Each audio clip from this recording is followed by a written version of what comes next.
நாள் என்ன நாள் தெரியுமா உங்களுக்கு? இந்த சண்டே ஒரு ஸ்பெஷாலிட்டி இருக்கு. இந்த சண்டேல குருத்தோலை ஞாயிறு. அப்படின்னா என்ன? குருத்தோலை எதற்காக பிடித்தார்கள்? குருத்தோலை பிடித்து கழுதை மேலும் கழுதை குட்டியின் மேலும் ஏறி வருவார், உன்னதங்களில் அவருக்கு ஓசன்னா என்று சொல்லுவார்கள்னு நம்ம வேதத்துல படிச்சோம் இல்லையா? அதுக்கு என்ன அர்த்தம்? ஓசன்னா என்று சொன்னால் என்ன அர்த்தம்? ஏன்னா சரி, ஒரு கேள்வி கேட்கிறேன் உங்ககிட்ட. இதுவரைக்கும் வாழ்க்கையில நான் குருத்தோலை பிடிச்சு ஊர்வலம் வந்திருக்கிறேன் என் வாழ்க்கையில அப்படின்னு சொல்றவங்க எந்திரிச்சு நில்லுங்க பார்க்கலாம். உட்காந்துருக்கவங்க கை மட்டும் தூக்குங்க. சேர்ல இருக்கும் எந்திரிச்சு நின்று சொல்லுங்க பார்க்கலாம். நான் என்னுடைய வாழ்க்கையில ஒரு குருத்தோலையை பிடிச்சிட்டு கூட்டமா ஓசனான்னு கத்திட்டு சுத்தி வந்தேன், ஊர்வலம் வந்தேன். வெக்கப்படாதீங்க, எந்திரிச்சு நில்லுங்க பார்க்கலாம். இங்க இருக்கணும், கை தூங்கினா போதும். எனக்கு ரொம்ப எக்ஸசைஸ் ஆயிடும். கை மட்டும் நல்லா தூக்கும். சரி, இவ்வளவு நாள் நம்ம ஓசனான போனோம்ல. ஓசனா என்ன அர்த்தம் தெரியுமா? உண்மையா தெரியாது. நம்ம ரைட் தரோம் தெரியுமா? சொல்லுங்க. Today is a salvation, right? சரி, ரட்சிக்கப்பட்டு அந்த குருத்தோலை பிடிச்சிட்டு போனவங்களுக்கு இன்றைக்கே ரட்சிப்புன்னு சொன்னவங்க இன்னைக்கு ரட்சிப்புக்குள்ள வந்திருக்காங்களா? ரட்சிக்கப்பட்டிருக்காங்களா? வருஷம் வருஷம் ஓயாம தென்னை மரத்தை வெட்டி, நான் குறை சொல்றேன், தென்னை மரத்தை வெட்டி வீடுகள்ல ஒரு சிறுவியை தொங்க விட்டுறாங்க. அது காஞ்சி குப்பையில போடுறோம் இல்லையா? மரத்துல இருந்தாலும் நல்லா இருக்கும். ஏன் போட்டாங்க அப்படின்னா இன்னைக்கு ரட்சிப்பு வந்துச்சாங்கதான் கேள்வி. உட்காரு, ரட்சிப்பு வந்துச்சாப்பா? ஒரு தென்னை ஓலையை பிடிச்சா ரட்சிப்பு வருமானா? வராது. இயேசுவை பிடிச்சாதான் வரும். இயேசுவை பிடிக்கணும். இயேசுவை பிடிக்கும் பொழுது ரட்சிப்பு வரும். வேதம் என்ன சொல்லுகிறது? என்னோடு கூட சேர்ந்து திருப்பிக் கொள்ளுங்க. மத்தேயு 21 அதிகாரம் 9 வசனம். Book of Matthew chapter 21 verses 9.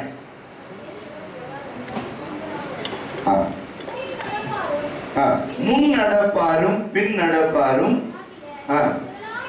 திரளான ஜனங்கள் தாவீதின் குமாரனுக்கு ஓசன்னா, கர்த்தரின் நாமத்தினால் வருகிறவர் ஸ்தோத்தரிக்கப்படத்தக்கவர், உன்னதத்தில் ஓசன்னா என்று சொல்லி ஆர்ப்பரித்தார்கள். Price the Lord. என்ன ஆச்சுங்க? Then the multitudes who went before and those who followed cried out and saying, என்ன செஞ்சாங்க?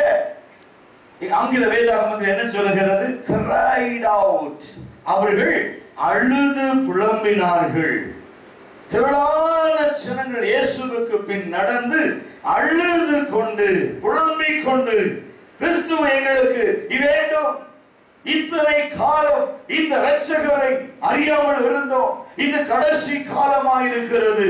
மனுஷகுமாரன் எருசலேமுக்குள் போன பிறகு அவர் சிறை பிடிக்கப்பட்டு அடிக்கப்பட்டு மரிக்கவும் ஆயத்தமாய் கடந்து போகிறார். ஒருவேளை இயேசு அவர்கள் கையிலே சிக்கி மரித்து விடுவார் என்று சொன்னால் எங்களுக்கு ரட்சிப்பு எப்பொழுது வரும் என்று சொல்லி அந்த ஜனங்கள் இருதயத்திலே கலங்கினவர்களாய் நடுங்கினவர்களாய் அந்த குருத்தோலையை கையில பிடித்துக் கொண்டு ஓசனா என்ற வார்த்தை இன்றைக்கு இந்த இயேசு எங்களோடு இருக்கிற பொழுது இந்த ரட்சிப்பு எங்களுக்கு வேண்டும் என்று சொன்னார்கள்.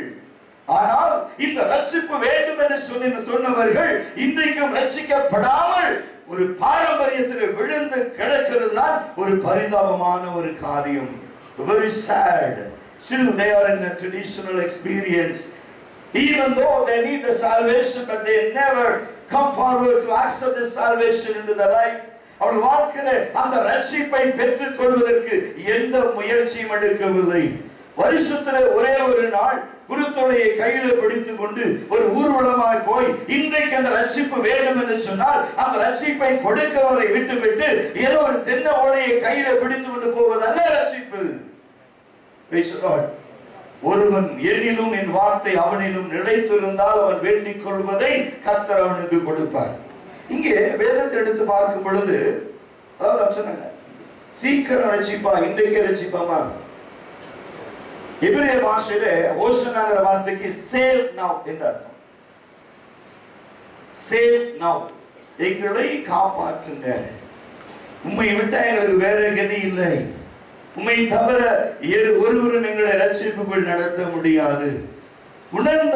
உணர்ந்தவர்களாய் தீர்க்கதரிசிகளால் சொல்லப்பட்ட காரியங்களை உணர்ந்தவர்களாய். பாருங்க, Hosanna means save now.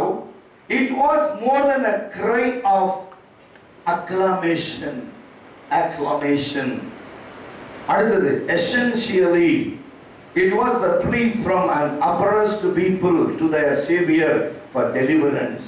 விடுவிக்கும்படியாய், நம்மை இரட்சகர் இந்த உலகத்திலிருந்து நம்மை இரட்சிக்கும்படியாய், நம்மை இப்பொழுதே காப்பாற்றும்படியாய் அந்த ஒரு எதிர்பார்ப்போடு கூட தான் இயேசுவுக்கு முன்பாக சென்றார்கள். தங்கள் ஜனங்கள் வஸ்திரத்தை கிழித்து தரையிலே போட்டார்கள், மரங்களை வெட்டி அங்கே போட்டார்கள். ஓகே, இது பாத்தீங்கன்னா இன்னைக்கு பார்க்கிற விதமாய் பார்க்கிற பொழுது இந்த ஒரு வார்த்தை நாம் புரிந்து கொள்ள வேண்டும். அக்லமேஷன் என்ற வார்த்தையும் essentially என்கிற வார்த்தையும், அதாவது it was more than a cry of acclamation. அதாவது வாயினாலே துக்கம் அல்ல, உண்மையாகவே அவர்களுக்கு அந்த ரட்சிப்பு வேண்டும் என்று இருதயத்தின் ஆழத்தில் இருந்து உணர்ந்தவர்களாய் பாடினார்கள் என்று வேதம் சொல்லுகிறது.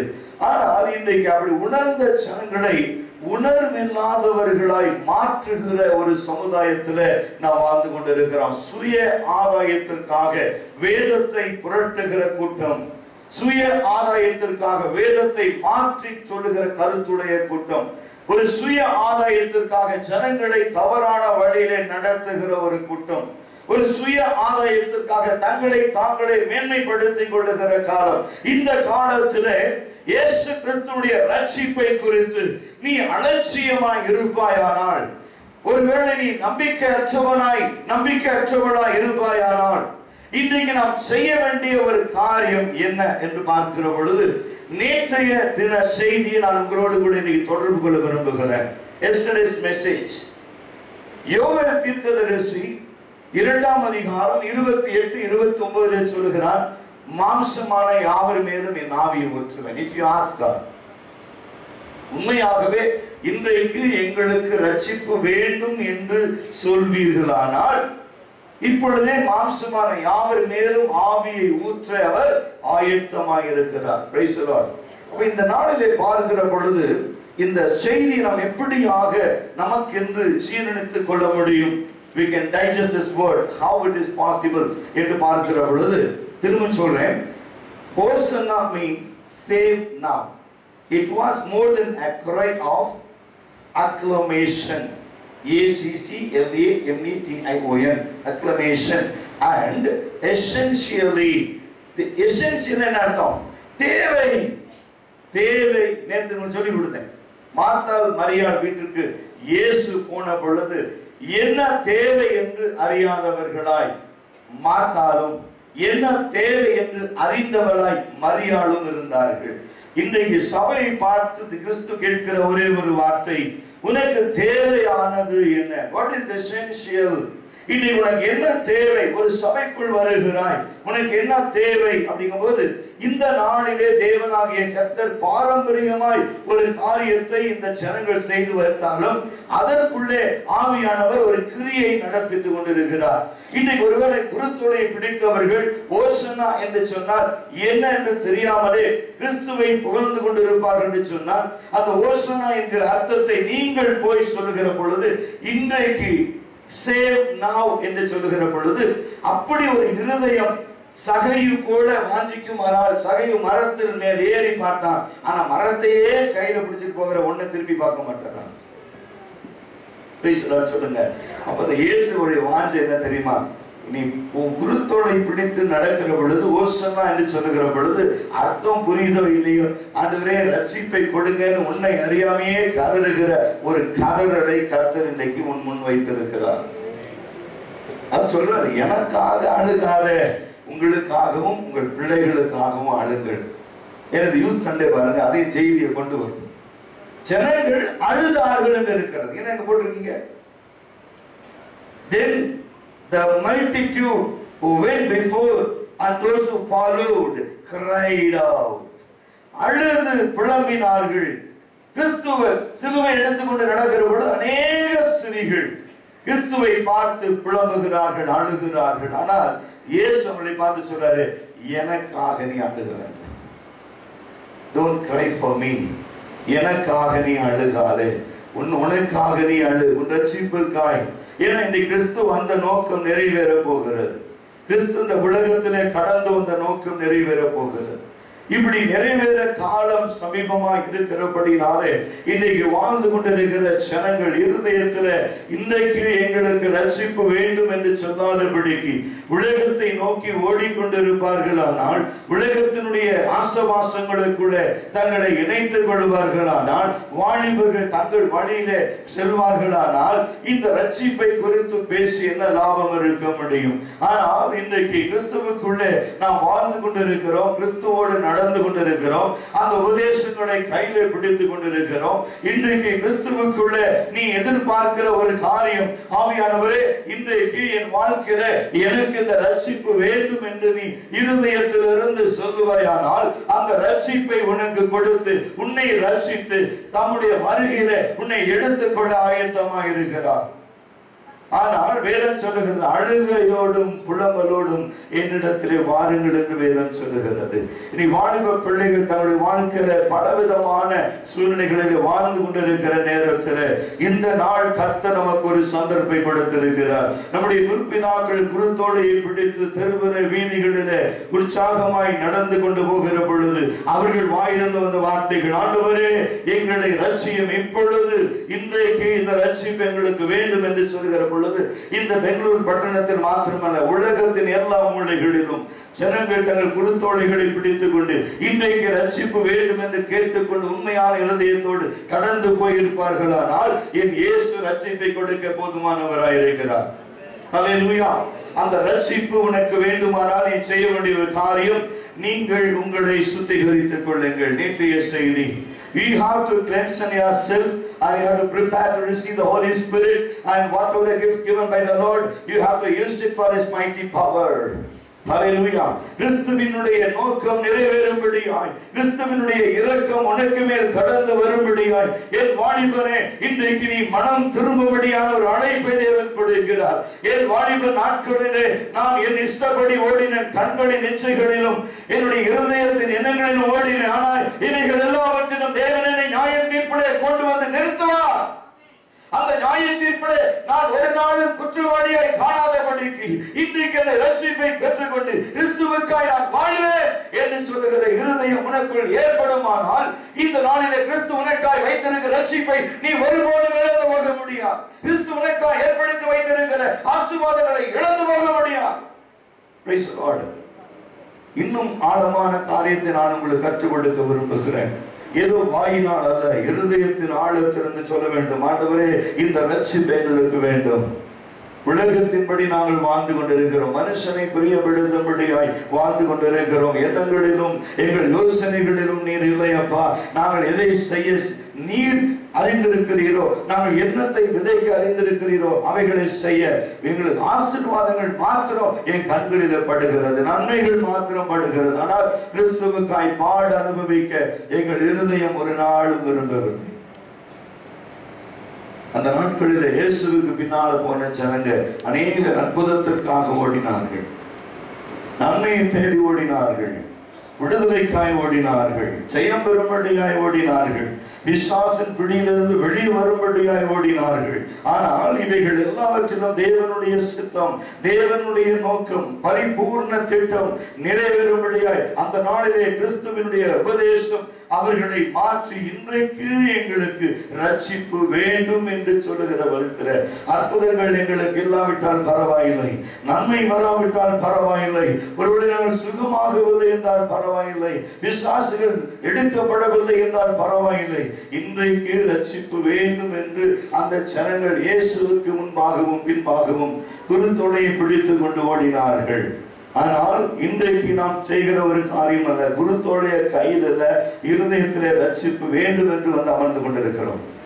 நாம் மேலாக கிறிஸ்துவை ஆராதிக்கிற கூட்டம் அல்ல, உள்ளுக்குள்ளவே இது inbuilt quality to worship the Lord.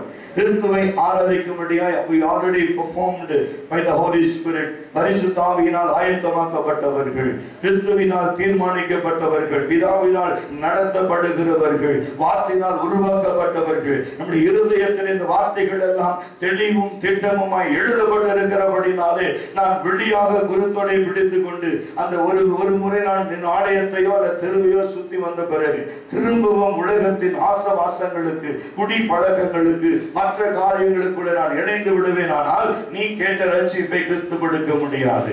இன்னைக்கு இருதயத்தை வேதம் சொல்றது வார்த்தையினால் அல்ல, வஸ்திரத்தை கிழித்தல்ல, இருதயத்தை கிழிங்க. இது கடைசி காலமாயிருக்கிறது. நினிவே பட்டணத்து ஜனங்கள் நெற்றொடுத்தி சாம்பலில் உட்காரும் பொழுது அந்த ஜனங்கள் கேட்ட ஒரே ஒரு காரியம், ஒருவேளை நாம் உபவாசம் இருக்கும் பொழுது என் தேவனாகிய கர்த்தர் நம்மை பார்த்து மனஸ்தாபப்பட்டு ஒருவேளை மனது இறங்கினால் இந்த தேசத்திற்கு வர வேண்டிய தீங்கிலிருந்து என்னை காப்பாற்ற தேவன் போதுமானவர் என்று சொல்லுகிற ஒரு நிலைமை உருவாக்கி இருக்கிறது. ஆகினால் எனக்கு அன்பான தேவனுடைய ஜனமே, நீ செய்ய வேண்டிய காரியம் உலகம் பார்ப்பார்கள் என்று ஒரு உலகத்திற்காய் வாழ்கிற கிறிஸ்துவ வாழ்க்கை அல்ல.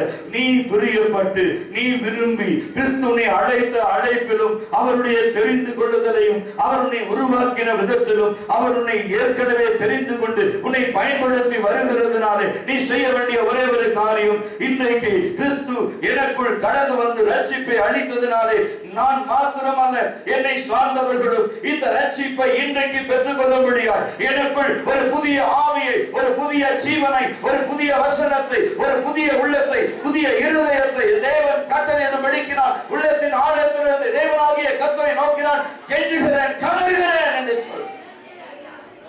You shout to God and cry out to God. He will make the possible things into your life. உடைய வாழ்க்கையில் தேவையான காரியங்களை எல்லாம் என் தேவன் செய்வதற்கு போதுமானவராய் இருக்கிறார். இன்னொரு தடவை அந்த 21:9 வாசிங்க.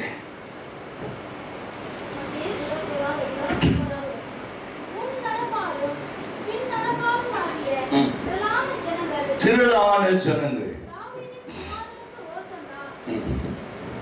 இதுவரை பாருங்க, இயேசு ஒரு மலை பிரசங்கத்தை சொல்லுகிற பொழுது இயேசுவை கண்டு திரளான ஜனங்கள் அவரை பின்பற்றினார்கள்.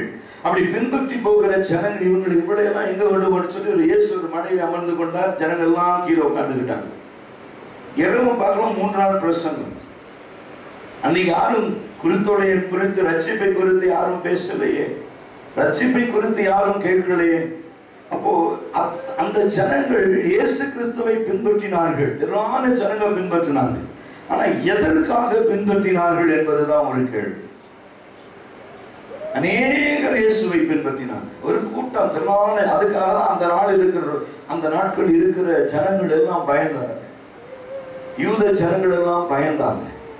ரோமர்களிடத்துல உதவி கேட்டார்கள். இந்த இயேசுவை விட்டு வைக்க கூடாது, இவரை விட்டு வச்சுட்டா இவர் பின்னால எல்லா ஜனங்களும் இவர் பின்னால போயிடுவாங்க, இவரை விட்டு வைக்க கூடாது, கொலை செய்ய வகை தேடினார்கள். ஆனா வந்த அன்னைக்கே இவர் ஜனங்களுக்குள்ள விதைத்ததை ஜனங்கள் தவறாய் புரிந்து கொண்டாங்க. இயேசுவை பார்க்க அநேக ஜனங்கள் ஓடினார்கள். ஆனா என்ன நடந்தது? அவர்கள் சுகம் பெற்றார்கள், அற்புதங்களை பெற்றுக் கொண்டார். அது பிறகு என்ன நடந்துச்சுன்னு தெரியல. என வேதத்தை வாசித்து பாருங்க. 100க்கு அதிபதி வருகிறான், ஒரு வார்த்தை சொல்லும், என் வேலைக்காரன் பிழைப்பான். வேலைக்காரன் பிழைச்சிட்டான். 100க்கு அதிபதியுடைய நிலைமை என்ன சொல்றாரு? இந்த மாதிரி ஒரு விசுவாசத்தை பார்க்கல. அது பிறகு அவன் கிறிஸ்துவை பின்பற்றினானா? 12 வருஷமா பெரும்பாடுள்ள ஸ்திரீ வஸ்திரத்தின் தொங்கலை தொடுவினாகி நான் சுகமாவேன். தொட்டாங்க, சுகமானாங்க. ஆனா அவங்க இயேசுவை பின்பற்றினாங்க. ஒரே இடத்துல வேதம் சொல்லுது, தாயின் கருவிலே பிறக்கும் பொழுதே சப்பானியாய் பிறந்த ஒரு மனிதன். அந்த இடத்துல என்ன சொல்றாரு? என்ன சொல்ற? எந்த இடத்துல வைக்க உட்கார வைக்கிறாங்க குழந்தை? அதுக்கு ஒரு பேர் இருக்கு, அலங்கார வாசல். The beautiful gate. அது பேர் என்னது? அலங்கார வாசல். அங்க எவ்வளவு உட்கார வைக்கிறார்கள். இவனால நடந்து வர முடியாது, இவனால ஆதாயம், அநேகருக்கு ஆதாயம். இந்த சப்பானியை கொண்டு உட்கார வைக்கிறவங்களுக்கு ஆதாயம். சொல்லுங்க, இன்னைக்கு நம்மளும் நீங்களும் நானும் அதை தான் பண்ணிக்கிட்டு இருக்கோம். தெருவில் சப்பானியா சுத்திட்டு இருப்பாரு, அதெல்லாம் கொண்டு தூக்கிட்டு வந்து உட்கார வைக்கிறீங்க. ஆனா என்ன நடக்குது தெரியுமா? கொண்டு வரவங்க ஆதாயத்துக்காக வராங்க. ஆனா சப்பானிங்க வந்தாங்க பாருங்க, அவங்க இங்கேயே உட்காந்துட்டாங்க. சொல்லுங்க, உள்ளத்தின் ஆழத்திலிருந்து சொல்றேன். அவன் வேதம் சொல்லுது, அவன் எழுந்து நின்று நடந்து துள்ளி குதித்து தேவனை மகிமைப்படுத்துகிறான். சொல்லுங்க, நீங்க அநேகரை நாம் அழைக்கிறோம், ஆனா நம்ம எங்க இருக்கிறோம்? இன்னைக்கு விசுவாசத்துல நாம் எங்க இருக்கிறோம்? அழைத்து கொண்டு வந்தவங்களுக்கெல்லாம் தேவன் ஒரு இடத்தை கொடுத்துட்டார். சொல்லுங்க, இன்னைக்கு தேவன் பெரிய இடத்துக்கு விட்டாங்க. அவங்க சொல்றாங்க, ஆண்டவரே இந்த மாதிரி இந்த ஜனங்களை நான் கொண்டு வந்தேன், இந்த ஜனங்களுக்கு அற்புதம் செய்யுங்க, இந்த ஜனங்களுக்கு அதிசயம் செய்யுங்க, இந்த ஜனங்களுக்கு வல்லமையை வெளிப்படுத்துங்கன்னு சொல்லிட்டு அந்த வந்தவங்க எல்லாம் வல்லமையை பெற்றுக்கிட்டாங்க, வந்தவங்க எல்லாம் சுகம் பெற்றுக்கிட்டாங்க, வந்தவங்க எல்லாம் விடுதலை ஆயிட்டாங்க. ஆனா கொண்டு வந்தவங்க எங்க இன்னைக்கு? சொல்லுங்க, கொண்டு வந்தவங்க எங்க? வேதத்தை எடுத்து வாசித்து பாருங்க. 10 பேர் குஷ்டரோகிகள் இயேசுவை சந்திக்க வருகிறார்கள். ஒரு அந்நிய மனுஷன் இயேசுவுக்கு நன்றி சொல்ல வந்திருக்காங்க. மற்ற 9 பேருக்கு இயேசுவை அறிந்தவங்க.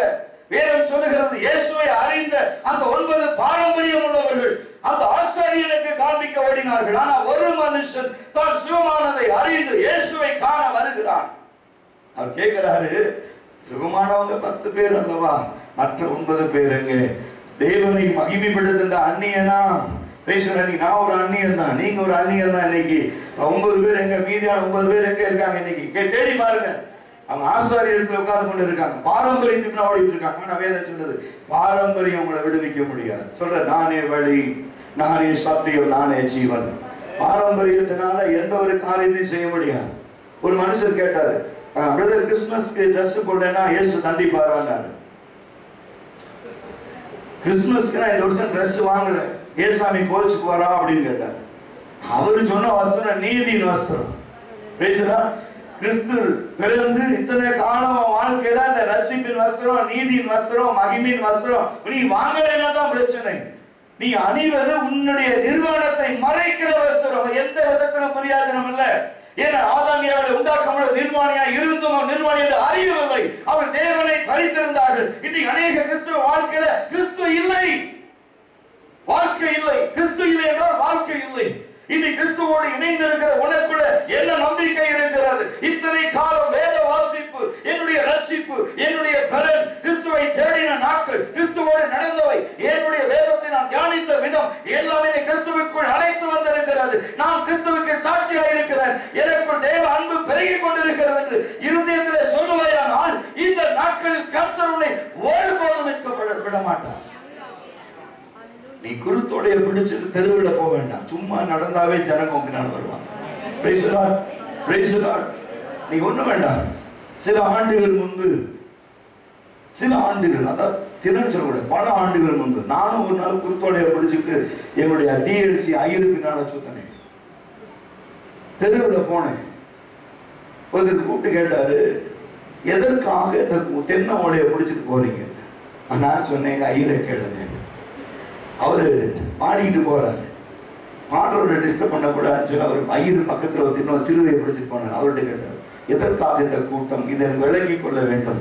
அவர் சொன்னார், ஐயருக்கே தெரியாது. உண்மையை சொல்றேன், நடந்த உண்மையை போய் இங்கிருந்து போய் பேசலாமா? அப்ப ஐயர் மெதுவா சொல்றாரு, தெரிஞ்சும் தெரியாமையா காமிச்சிக்க கூடாது, தெரிஞ்சாலும் தெரியலனாலும் அதை வெளியே காமிக்க கூடாது. ஒரு முறை ஒரு இவாஞ்சலிஸ்ட் ட்ரெயின்ல போறார்.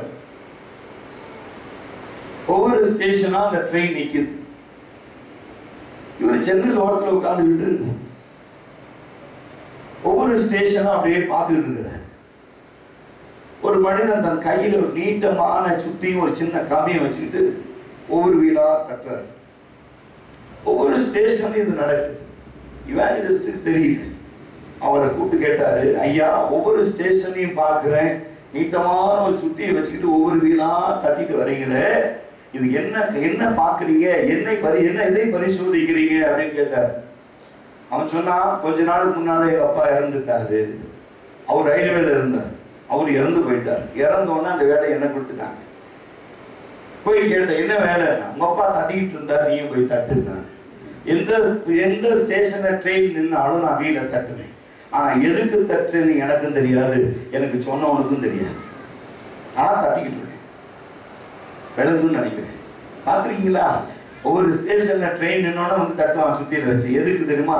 அந்த பின் வந்து சரியா இருக்கா, இணைப்பு சரியா இருக்கான்னு பார்க்கணும்.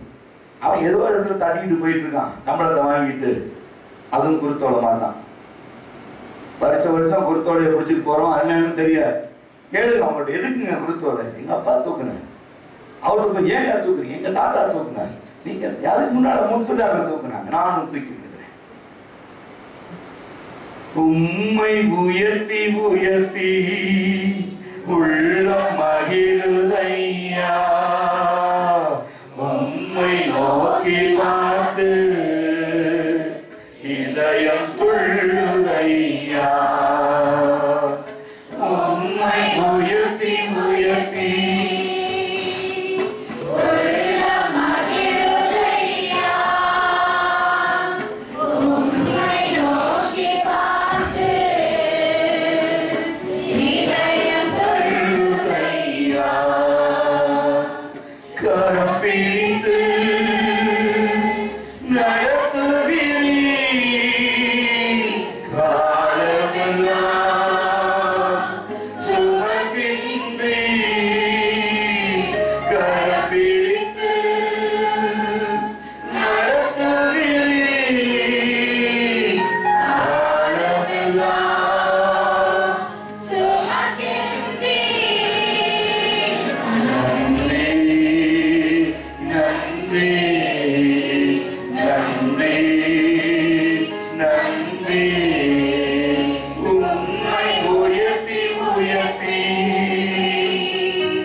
யாரை உயர்த்த போறீங்க இன்னைக்கு? கிறிஸ்துவையா கிறிஸ்துவையா? அவரை உயர்த்தும் பொழுது உள்ள உண்மையாவே மக்கள். We don't want to do anything traditionally. We want to do everything perfectly according to what God calls us. நம்மை அழைத்த எந்த நோக்கத்திற்காக உங்களையும் என்னையும் கிறிஸ்து அழைத்தாரோ அந்த நோக்கத்தை நிறைவேற்றும்படியாய், அந்த நோக்கத்தை நிறைவு செய்யும்படியாய் இது கடைசி காலமாக இருக்கிறபடினாலே நாம் உண்மையாகவே மனம் திரும்புவதற்கு ஏற்ற பிரகாரம் ஒரு சபை ஒழுங்கிலே நாம் பங்கெடுப்போமானால் கிறிஸ்துவும் நம்மை வழி நடத்த, நம்மை காப்பாற்ற, நம்மை உயர்த்த, நம்மை விடுவிக்க, நம்மை ஆசீர்வதிக்க, நம்மை சுகமாக்க அவர் போதுமானவராக இருக்கிறார். இங்கே இன்னொரு காரியத்தை கூட பார்க்கிறோம். It was a plea from, ஒரு விண்ணப்பம், ஒரு வேண்டுதல். இது ஒரு வேண்டுதல். குருத்தோலை பிடித்துக் கொண்டு ஓசனா என்று சொல்லுகிற பொழுது இத்தனை காலம் உலகத்தில் இருந்த இயேசுவிடத்தில் நாம் எப்படிப்பட்ட நம்பிக்கை வைத்திருக்கிறோம்? இயேசுவை எந்த நிமிஷத்துல எப்படிப்பட்ட எதிர்பார்ப்போடு கூட நாம் அவருக்கு பின்பாய் நடந்து கொண்டிருக்கிறோம். ஒரு வேண்டுதல், கிறிஸ்துவுக்காக கிறிஸ்துவிடத்தில் வைக்கிற ஒரு வேண்டுதல். Plea from an oppressed people to their Savior for deliverance. விடுவிக்கும்படியாய் பாரம்பரியத்துல கட்டப்பட்டிருந்த ஜனங்கள் அன்றைக்கு விடுதலைக்காகத்தான் இயேசுவை பின்பற்றி வந்தார்கள். ஓசன்னா என்று சொல்லுகிற பொழுது இந்த சமுதாயத்திலிருந்து, இந்த கடினமான இருதயமுள்ள ஜனங்களிடத்திலிருந்து வைராக்கியமாய் புறச்சாதிகள் மத்தியிலிருந்து எங்களை விடுவிக்க வேண்டும் என்று கட்டப்பட்ட நிலையிலிருந்து விடுதலைக்காக அந்த நாளிலே ஜனங்கள் உன்னதத்தில் ஓசன்னா என்று சொல்லி பாடிக்கொண்டு வந்தார்கள். இங்கே அடுத்த காரியம், later it came to be standard to their shout of praise. அது அந்த நாள்ல அவங்க சொன்னது. ஆனா அது பிறகு என்ன ஆயிடுச்சு? அது ஒரு துதியாகவே மாறிவிட்டது. எப்பொழுதெல்லாம் நாம் தேவனை துதிக்கிறோமோ அப்பொழுதெல்லாம் அந்த ஓசன்னாங்கிறது இயேசு ராஜா ராஜல் ராஜை தோரகாவோ சுச்சுண்டே தோரகாவோ சுச்சுண்டே ஓசு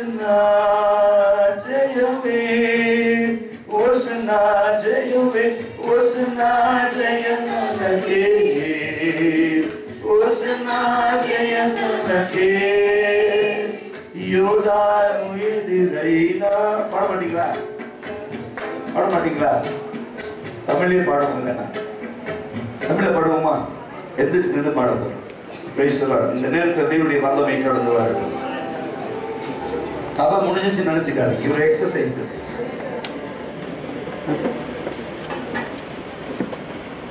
ரொம்ப வெயிலா இருக்குன்னு ஜன்னலாம் திறந்து விட்டுருங்க. எந்திரிச்சு உட்கார்ந்தீங்கன்னா இன்னும் கொஞ்சம் நல்லா ஃப்ரீயா பாடலாம். இயேசு ராஜா முன்னே செல்கிறார், ஓசன்னா முன்னே செல்கிறார், ஓசன்னா கீதம் பாடுவோம், வேகம் செல்கிறோம்,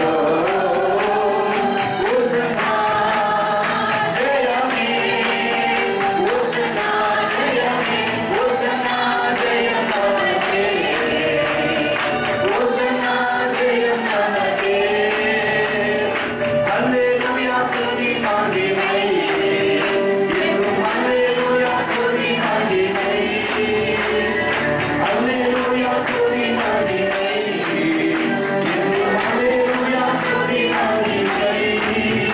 யார் உங்களுக்கு அந்த போல அப்படியே தள்ளி வந்தேன். ஏன் நிக்க வச்ச தெரியுதா உங்களுக்கு? ஏன் நிக்க வச்ச மாட்டீங்களா? ரொம்ப பேர் கீழே நின்றுகிட்டு இருக்காங்க. அவங்களும் ஓசனா கூட ஜாயின் பண்ணு. Price the Lord. ஆமென் சொல்லுங்க.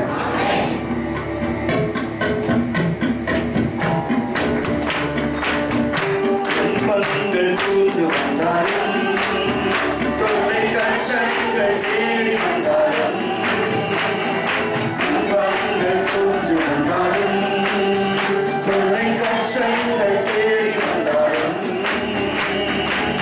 பயமும் இல்லை, கலக்கம் இல்லை, பயமும் இல்லை, கலக்கம் இல்லை, கலந்த நான் உடனே, கலந்த நான் உடனே.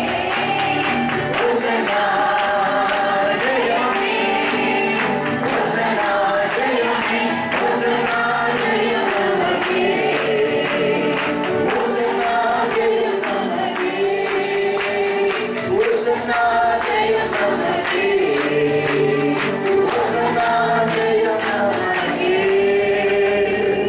Praise the Lord. அப்படியே உட்கார். இன்னொரு கூட்டம் கீழே நினைச்சுன்னா அடுத்த பாட்டு பாடும். என்ன தெரியுமா? செங்கடல் தடை செய்தால். அப்புறம் உட்காரு. திரும்பி நிக்க வச்சு மூணாவது சொன்னேன், யோர்தானின் வெள்ளம் வந்தாலும். இப்ப என்ன தடையா இருக்க உடைக்க போறோம். அது உள்ளேயும் சரி வெளியும் சரி. ஆமென். பாருங்க, ஒன்னே ஒன்று சொல்றேன். எனக்கு தெரிஞ்சு ஒரே ஒரு சத்தியம் தான். கேட்டுட்டு போகிற வழி விசாலமா இருக்கும். ஆனா பரவதுக்கு போனா இப்படிதான் போகணும்னு நமக்கு உத்தரவு. கொஞ்ச காலம் சந்திரையாவும் கஷ்டப்பட்டு எவ்வளவு சீக்கிரம் உங்களை கொண்டு போய் விசாலத்தில் உட்காருன்னு பாக்குறாரோ அவரு நானும் முயற்சி பண்ணிக்கிட்டே தான் இருக்கோம். நடக்கலையே. ஆமாம் சொல்லுங்க, நடக்குமா? நீங்க மனசு வச்சா நடக்கும். சரி, அப்ப என்ன சொல்றாரு? அப்படியே பாடி என்ன பண்ணிட்டாங்க? The praise of God என்று சொல்லி வந்துருச்சு. இப்ப சங்கீதம் 118, 25, 26 என்னோடு கூட சேர்ந்து திருப்பிக் கொள்ளுங்க.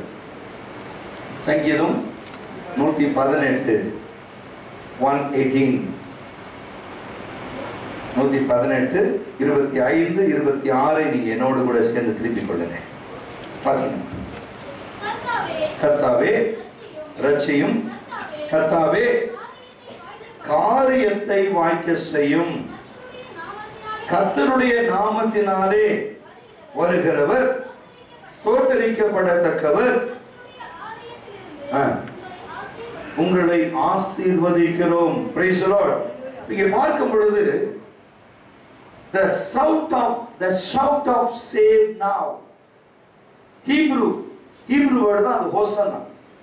எபிரேய பாஷையில save now என்று சொல்லுகிற பொழுது not save after.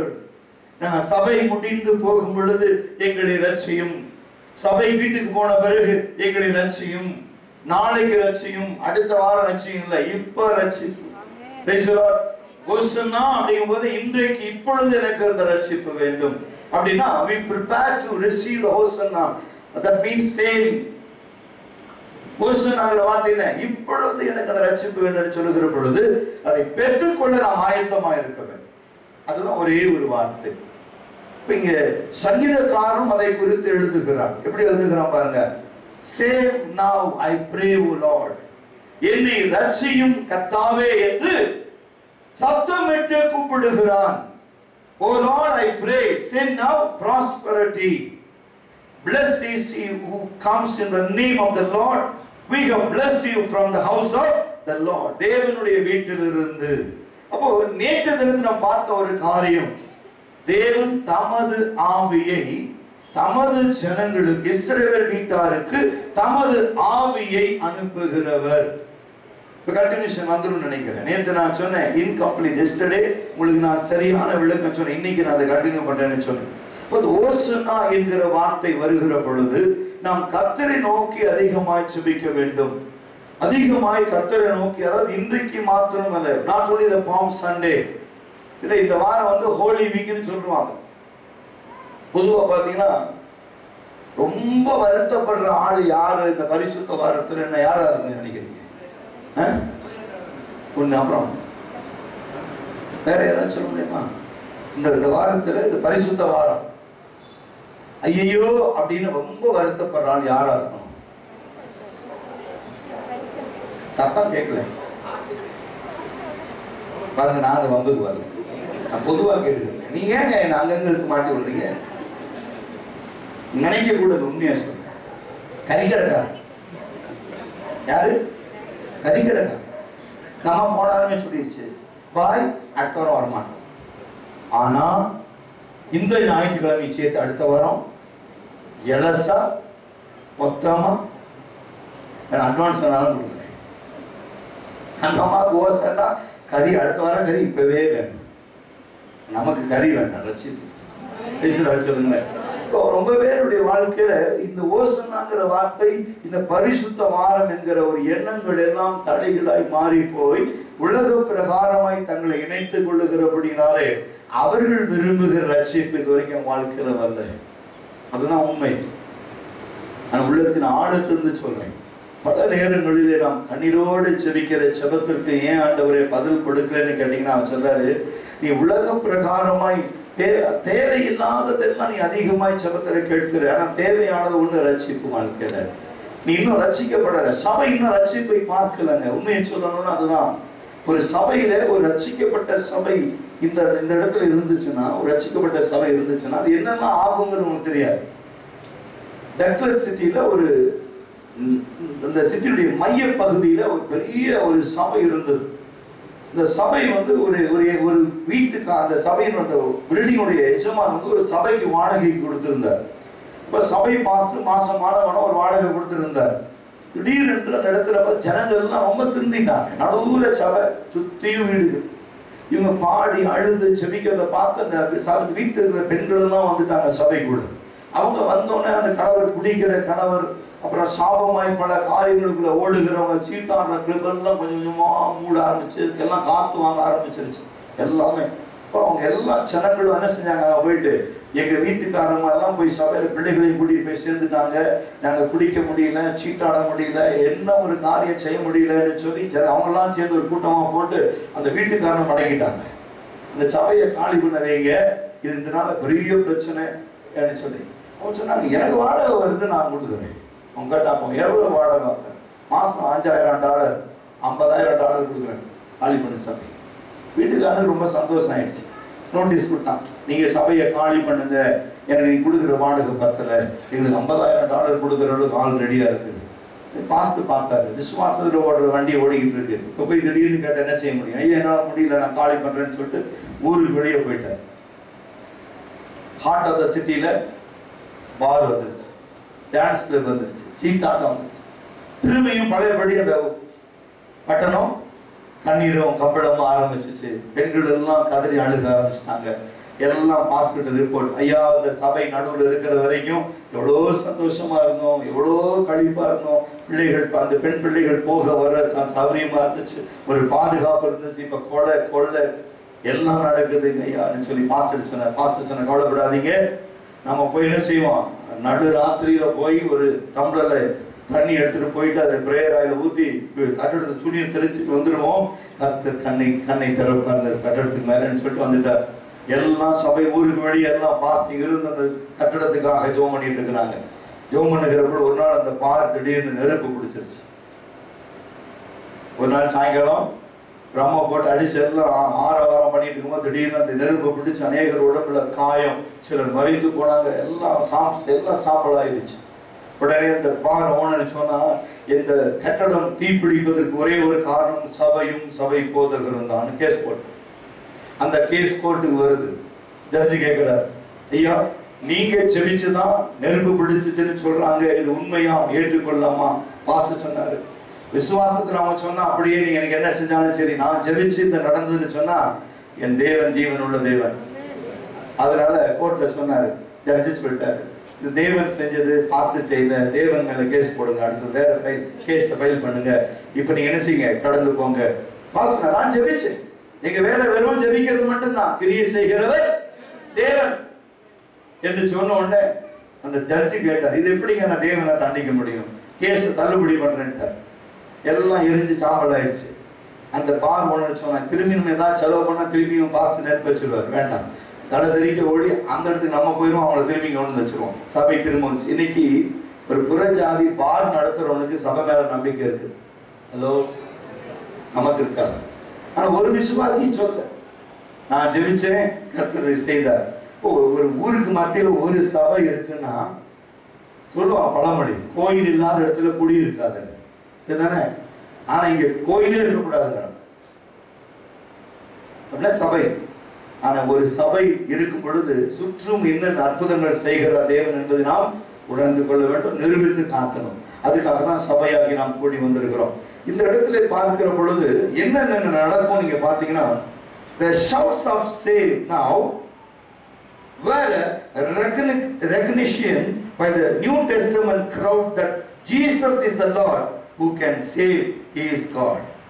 புதிய பழைய பாட்டிலே தாவீது சொல்கிறான், என் தேவனை நோக்கி நான் சத்தம் இடுகிறேன், என் தேவனுடைய ரட்சிப்பு எனக்கு வேண்டும், இப்பொழுது வேண்டும் என்று தாவீது சொல்லுகிறான். ஆனால் அந்த ரட்சிப்புக்கு காரணம் யார்?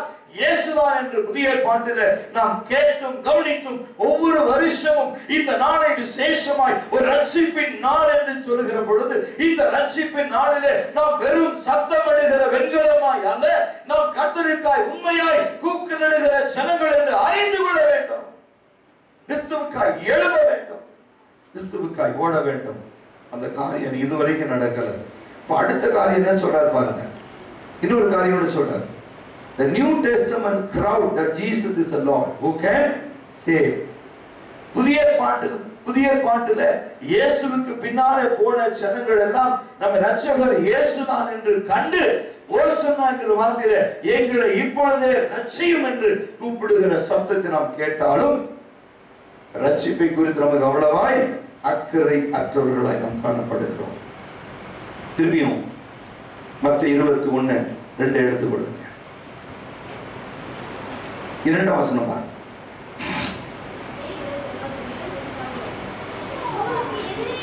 உங்களுக்கு எதிரே இருக்கிற கிராமத்திற்கு போங்கள், போன உடனே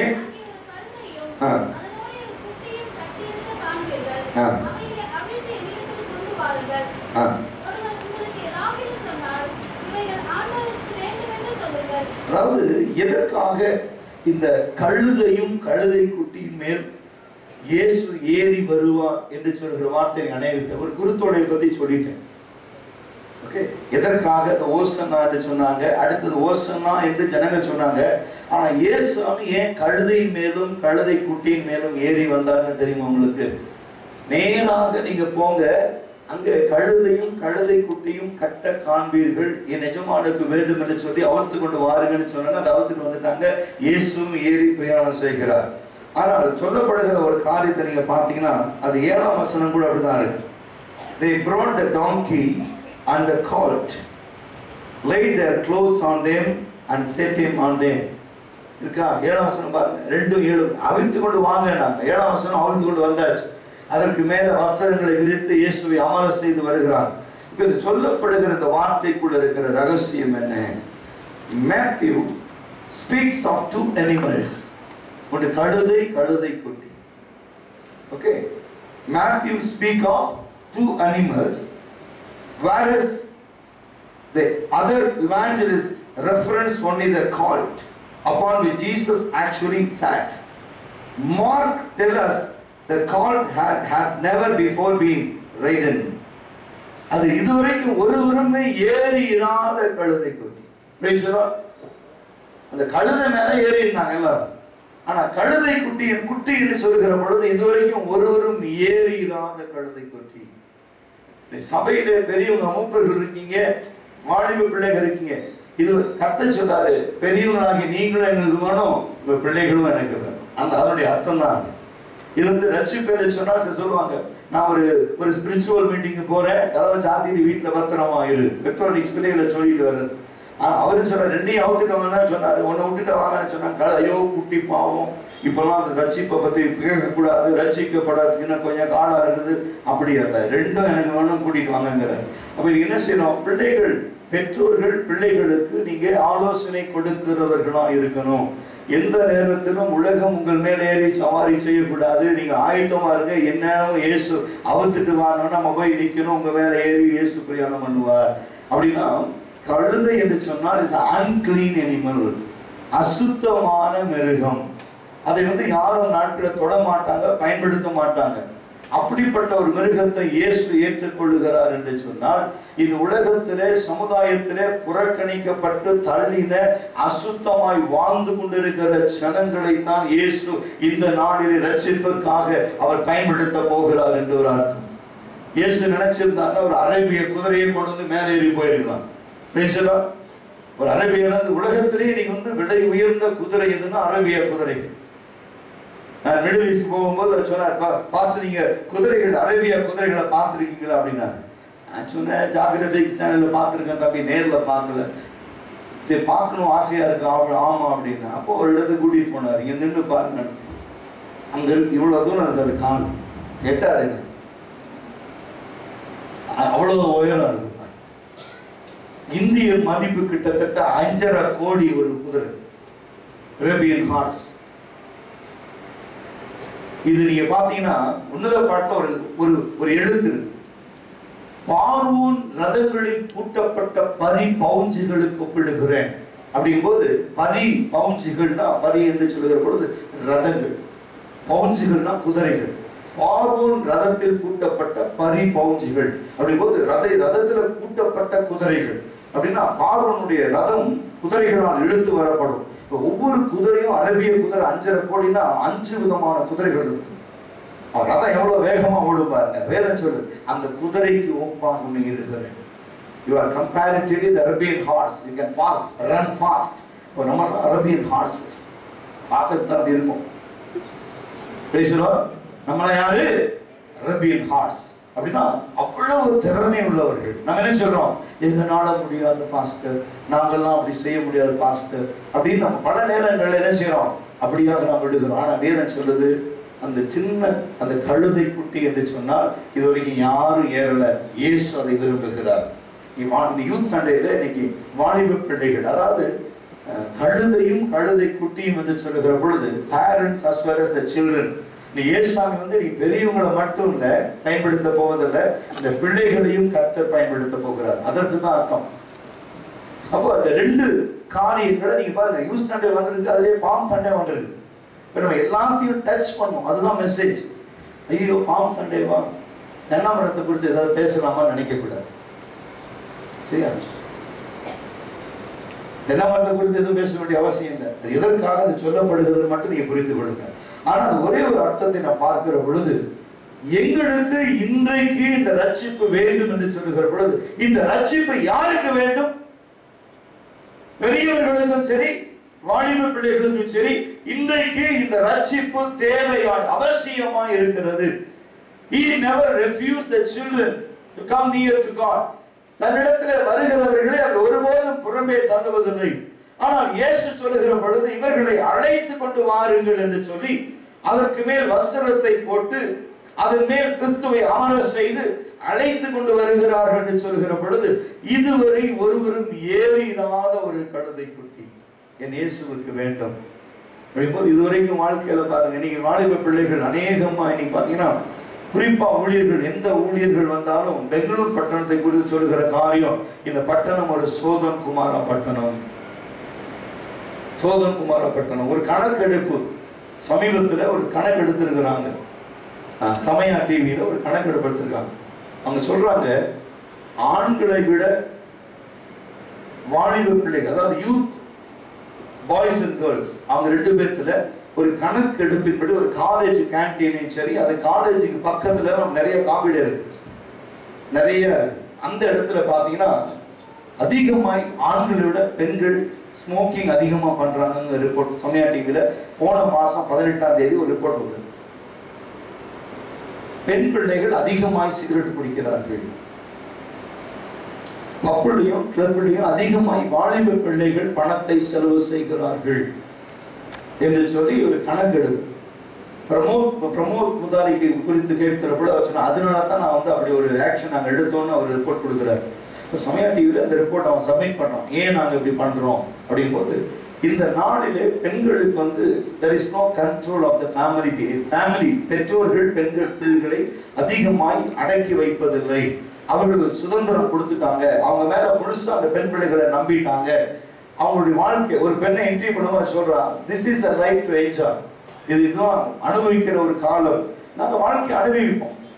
ஏனாவது இருந்து வாங்கி கிடைச்சா கல்யாணம் பண்ணிட்டு போயிடும் சொல்லலாம். இந்த பிள்ளை சொல்றா, ஒரு நல்ல மாப்பிள்ளை கிடைப்பான், இழிச்சவன் யாரும்.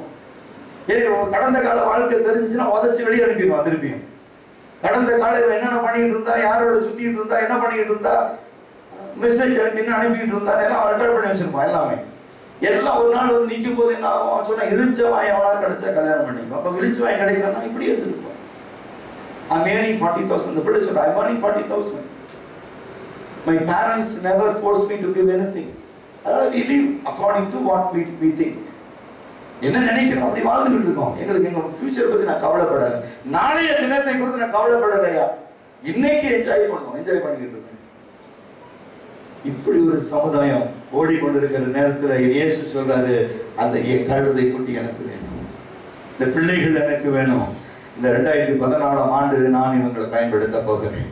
எந்தெந்த இடத்துலலாம் அந்த ஜனங்களால் வெறுத்து ஒதுக்கப்பட்டார்களோ, ஏன்னா இந்த பிள்ளைகளுக்கு பாத்தீங்கன்னா நன்மை எது தீமை எது தெரியாது. இந்த கடைசி காலத்துல ஆப்பிரிக்கா ஒரு பெண் ஆப்பிரிக்கா புதுசா ஆப்பிரிக்கா போன உடனே அந்த அம்மா சொன்னாங்களா, ஊரை சுத்தி பார்க்கணும்.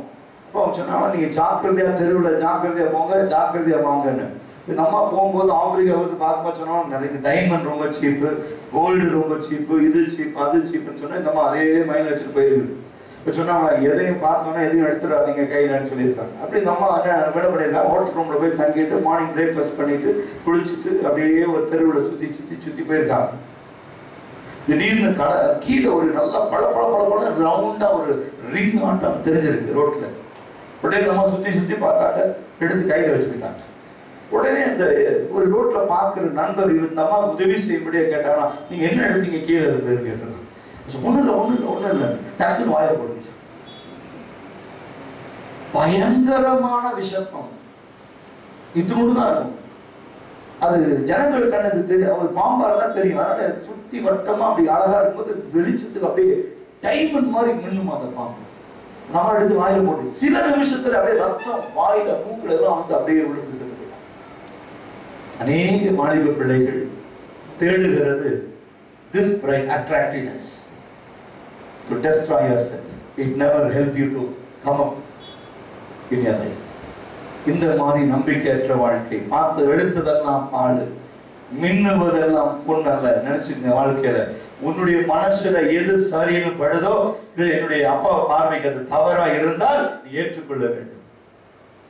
More than your decision, your parents are better than what is your decision. நீங்க எடுக்கிற ஒரு தீர்மானத்தை விட உங்களை பெற்று வளர்த்து ஆளாக்குற நம்முடைய தீர்மானம் திட்டம் உனக்கு நன்மையா இருக்கும், மறந்து போகாதே. அதைத்தான் சொல்றேன், எனக்கு அந்த கழுதை குட்டி வேணும். யோவேல் 2ஆம் அதிகாரத்தில் எடுத்து பாருங்க. அது யார் மேலெல்லாம் அந்த ஆவியை ஊற்ற போறாரு பாருங்க. யோபேல் 2ஆம் அதிகாரம் 28, 29 பார்க்கிற பொழுது வேதம் சொல்லுது, நான் வாலிபர்கள் மேலும் வாலிபர்கள் மேலும் பிள்ளைகள் சன்ஸ் அண்ட் டாட்டர்ஸ் இருக்காங்க. எடுத்து வாசிங்க.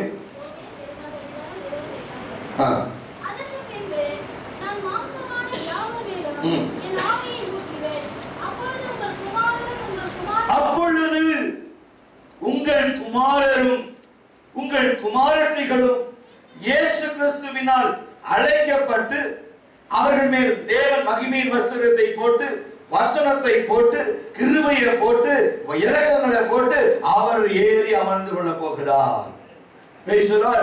பார்க்கிற ஜனங்கள் எல்லாம் இந்த கழுதைக்கு ஒரு மேன்மை பாருங்க. இயேசு மேல ஏறி உட்கார்ந்த உடனே இந்த ஜனங்க இந்த கழுதை நினைச்சுக்கிச்சு, இந்த கழுத்து கொடுக்குறேன். ஆனா மேல உட்கார்ந்து பேசாம இருக்கிறார். இயேசு இந்த கழுதை சொல்லுது, நான் கொடுக்குறேன். எதை கொடுக்குறேன்? ரட்சிப்பேன். கொஞ்ச நேரம் போச்சு, ஏசாமி வர வேண்டிய டெஸ்டினேஷன் வந்துச்சு, அவர் இறங்கி போயிட்டார் சிலுவைக்கு நேரம். இந்த கழுதை திரும்பி எங்க போயிடுச்சு சொல்லுங்களேன். ஆனா இன்னைக்கு அப்படி விடுற மாதிரி இல்லை. உட்கார்ந்தது உட்கார்ந்ததுதான். அடிக்கடி நான் சொல்றேன், the Lord is above us, the Son is with us, Holy Spirit is in us. எங்களுக்குள்ளே வாசம் பண்ணுகிறார். சொல்லுவோமா? எங்களுக்குள்ளே வாசம் செய்யும் ஆவியானவரே, இந்நாளில் சித்தம் போல் நடத்தி செல்லும் ஐயா. எங்களுக்குள்ளே வாசம் செய்யும் ஆவியானவரே, இந்நாளில் சித்தம் போல் நடத்தி செல்லும் ஐயா. ஆவியானவரே, ஆவியானவரே, பரிசுத்த ஆவியானவரே,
இயேசு கிறிஸ்துவுக்கு வேண்டும் என்று அந்த கழுதையும் கழுதை குட்டியும் அவிழ்த்து கொண்டு வந்து வைக்கப்பட்டிருக்கிறது.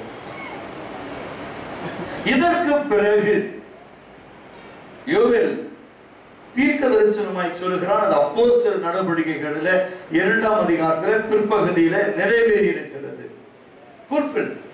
ஆனா ஒரு தீர்க்க தரிசனத்தை பார்க்க வேண்டும், நிறைவேறுதலை பார்க்கலாம். அந்த தீர்க்க தரிசனம் எப்படி சொல்லப்படுகிறது என்பது மிக மிக முக்கியமான ஒரு காரியம். இங்கே universal outpouring of the Holy Spirit, அதாவது பரிசுத்த ஆவியின் நிறைவு என்று வேதம் சொல்லுகிறது. Universal outpouring of Holy Spirit, that means Holy Spirit fullness.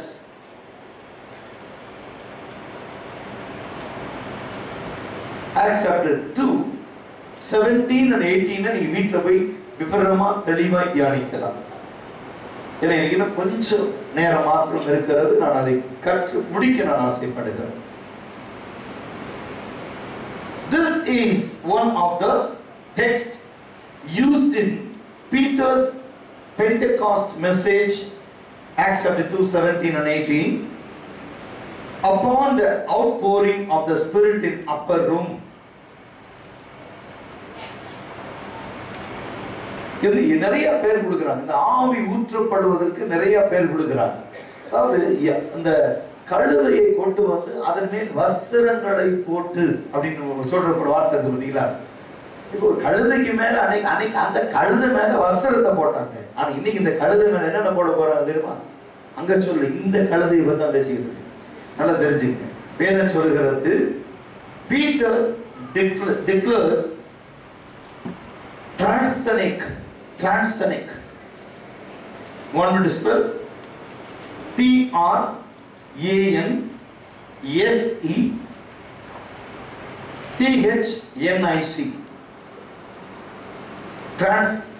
Transthenic.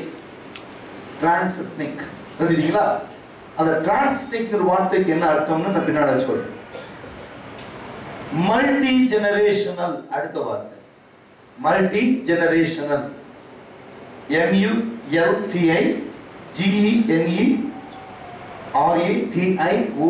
MULTIGENERATIONOL. Multi generational. மூன்றாவது சொல்லுங்க. Gender exclusive. Gender GENDER. Gender exclusive. And supernatural experience. அடுத்தது, இந்த பரிசுத்த ஆவி இறங்கும் போது என்ன நடக்கும் என்று உங்களுக்கு தெரியாது. இந்த சம்பவங்கள் எல்லாம் நடக்கும் பரிசுத்த ஆவி இறங்கும் போது. Super natural experience. அடுத்து சொல்லி கொடுக்கிறார். இப்ப இந்த பரிசுத்த ஆவி இறங்கின உடனே என்ன நடக்குமா? Braking all cultural exclusivity.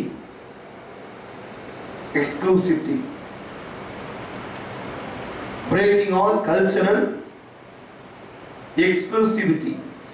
Okay, இது எல்லாம் இந்த எக்ஸ்க்ளூசிவிட்டி, கல்ச்சரல், இந்த பாரம்பரியமாய் இருக்கிற எல்லா காரியங்களையும் அந்த பரிசுத்த ஆவி என்ன செய்யும்? உடைச்சு போட்டுரும்.